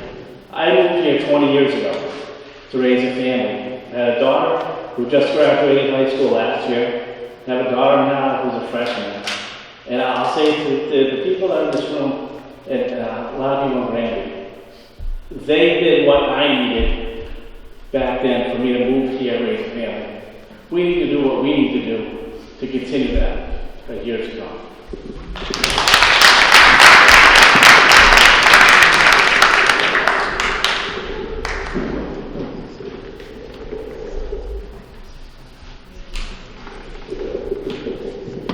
So just a quick note on that part. We are having all these conversations, and regardless of what happened, in fact, there was a lot of conversation obviously around sports. One thing that we are hoping we're going to be able to do, if we do that this year, for instance, that some of those students will be able to be part of the JV program if they so choose. In the past, there was actually a request to move them up to JV from the coaches and the students themselves. Where it's not there, we're hoping that, and it's not a huge number, at least the numbers that we're currently looking at, we can help in one way or another through GAA. But nothing that we are talking about. We are talking about it in permanence. Just we're not saying, we cut these things and they're gone from Granby's nomenclature. It's not going to be that way. That's our approach to it. But I hear all the concerns about sports, music, arts, and we all are invested in different ways. My 2 children were in the band, they played sports. So it is important to me personally as well, and to all of us on the school committee. So there is a lot of consideration around those. But thank you both very much for that.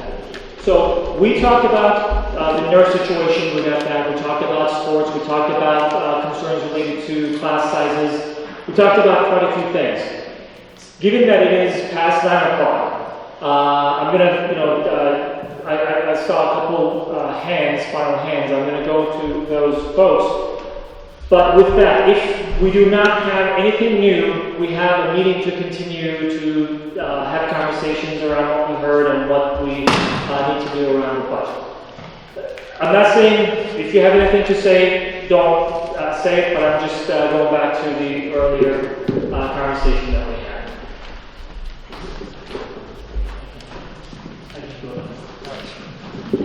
Alright, so this is a little on the new side.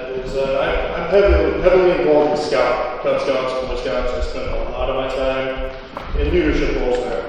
And one of the things me and the other 3 or 4 leaders that we have are constantly doing is preaching we need help.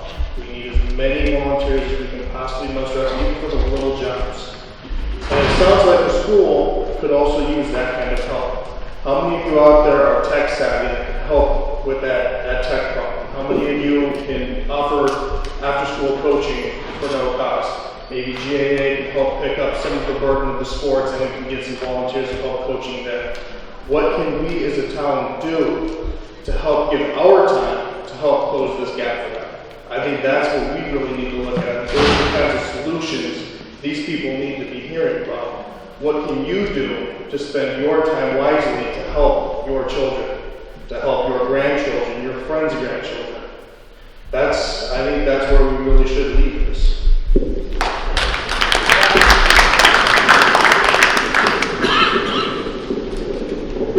Rich Zamaraki, I just have a point of clarification. Dr. Gould said that the school committee has no control over union wages, and I don't think that's correct, because the school committee negotiates with all the unions in executive session, so they do have control over union wages. I always hear we have no control over union wages. Now, what would happen if you did not give any raises to the union? You could probably save some of these positions of teachers that you may have to lay off. Everybody should be sharing in the pain.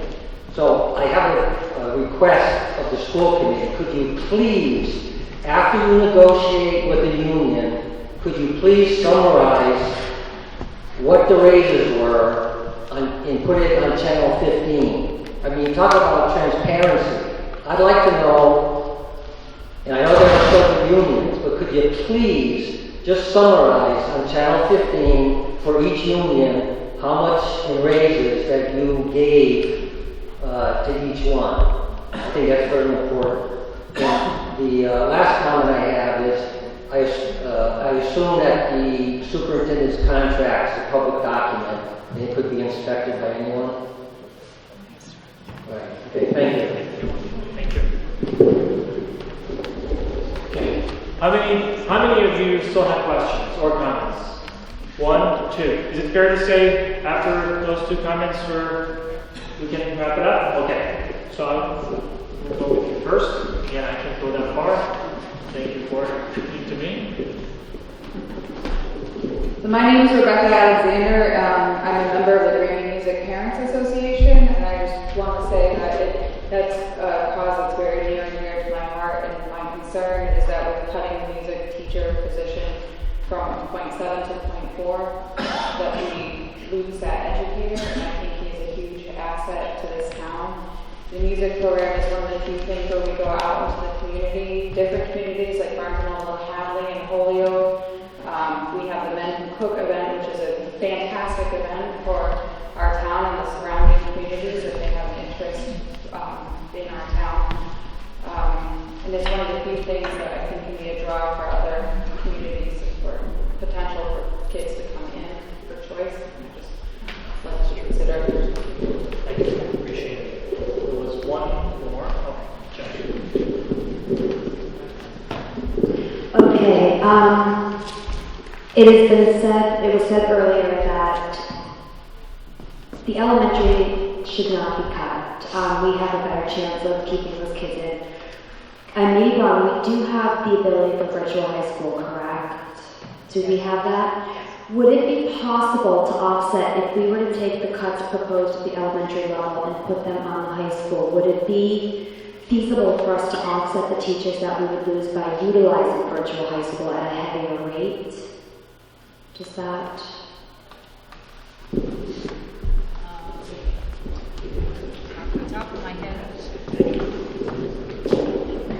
Off the top of my head, to be honest, I don't know the answer to that because obviously we still have a gap that's even talking about more junior, senior high school teachers as well. Virtual high school is something that has come into the district this year. It has been successful for most of the kids. Some of the kids have found the online learning environment a challenge when you don't have a teacher physically blocking you to move along, but they've learned well, they've risen to the occasion, and I think they've gained some valuable things. My school's also done a lot with advanced placement courses and has really beefed up the rigor in its curriculum, and I think that that's been done despite the budgetary constraints that we face. And I think the high school, the junior senior high school is to be commended for what they have done as our elementary teachers. This is a horrible week to be having this conversation because it is National Teacher Week and National Nurses Day and National Staff Appreciation. It's kind of hard for people to feel like they're being appreciated when we're talking about cutting positions and cutting back, hours on folks and whatever else. So, to answer your question in terms of whether or not virtual high school could make up for elementary positions, I'm not certain. We have an issue at the high school that will also potentially need to be addressed in some of the way, shape, or form. So that's the dilemma. So with that, thank you all very much for taking the time, being here for close to 3 hours, asking great questions, making great comments, giving us great suggestions. I also thank you for making the comment about Boy Scouts and how we can all come together. I know that there are a lot of nice conversations going on in the social media. Unfortunately, not all of us are part of those conversations. We cannot be, or we don't know how to really be part of it. But if you do go, as I said, if you do go to the school website, and you continue this conversation with us by sending us emails, suggestions, and comments and questions, you can be sure that we're going to keep in touch with you.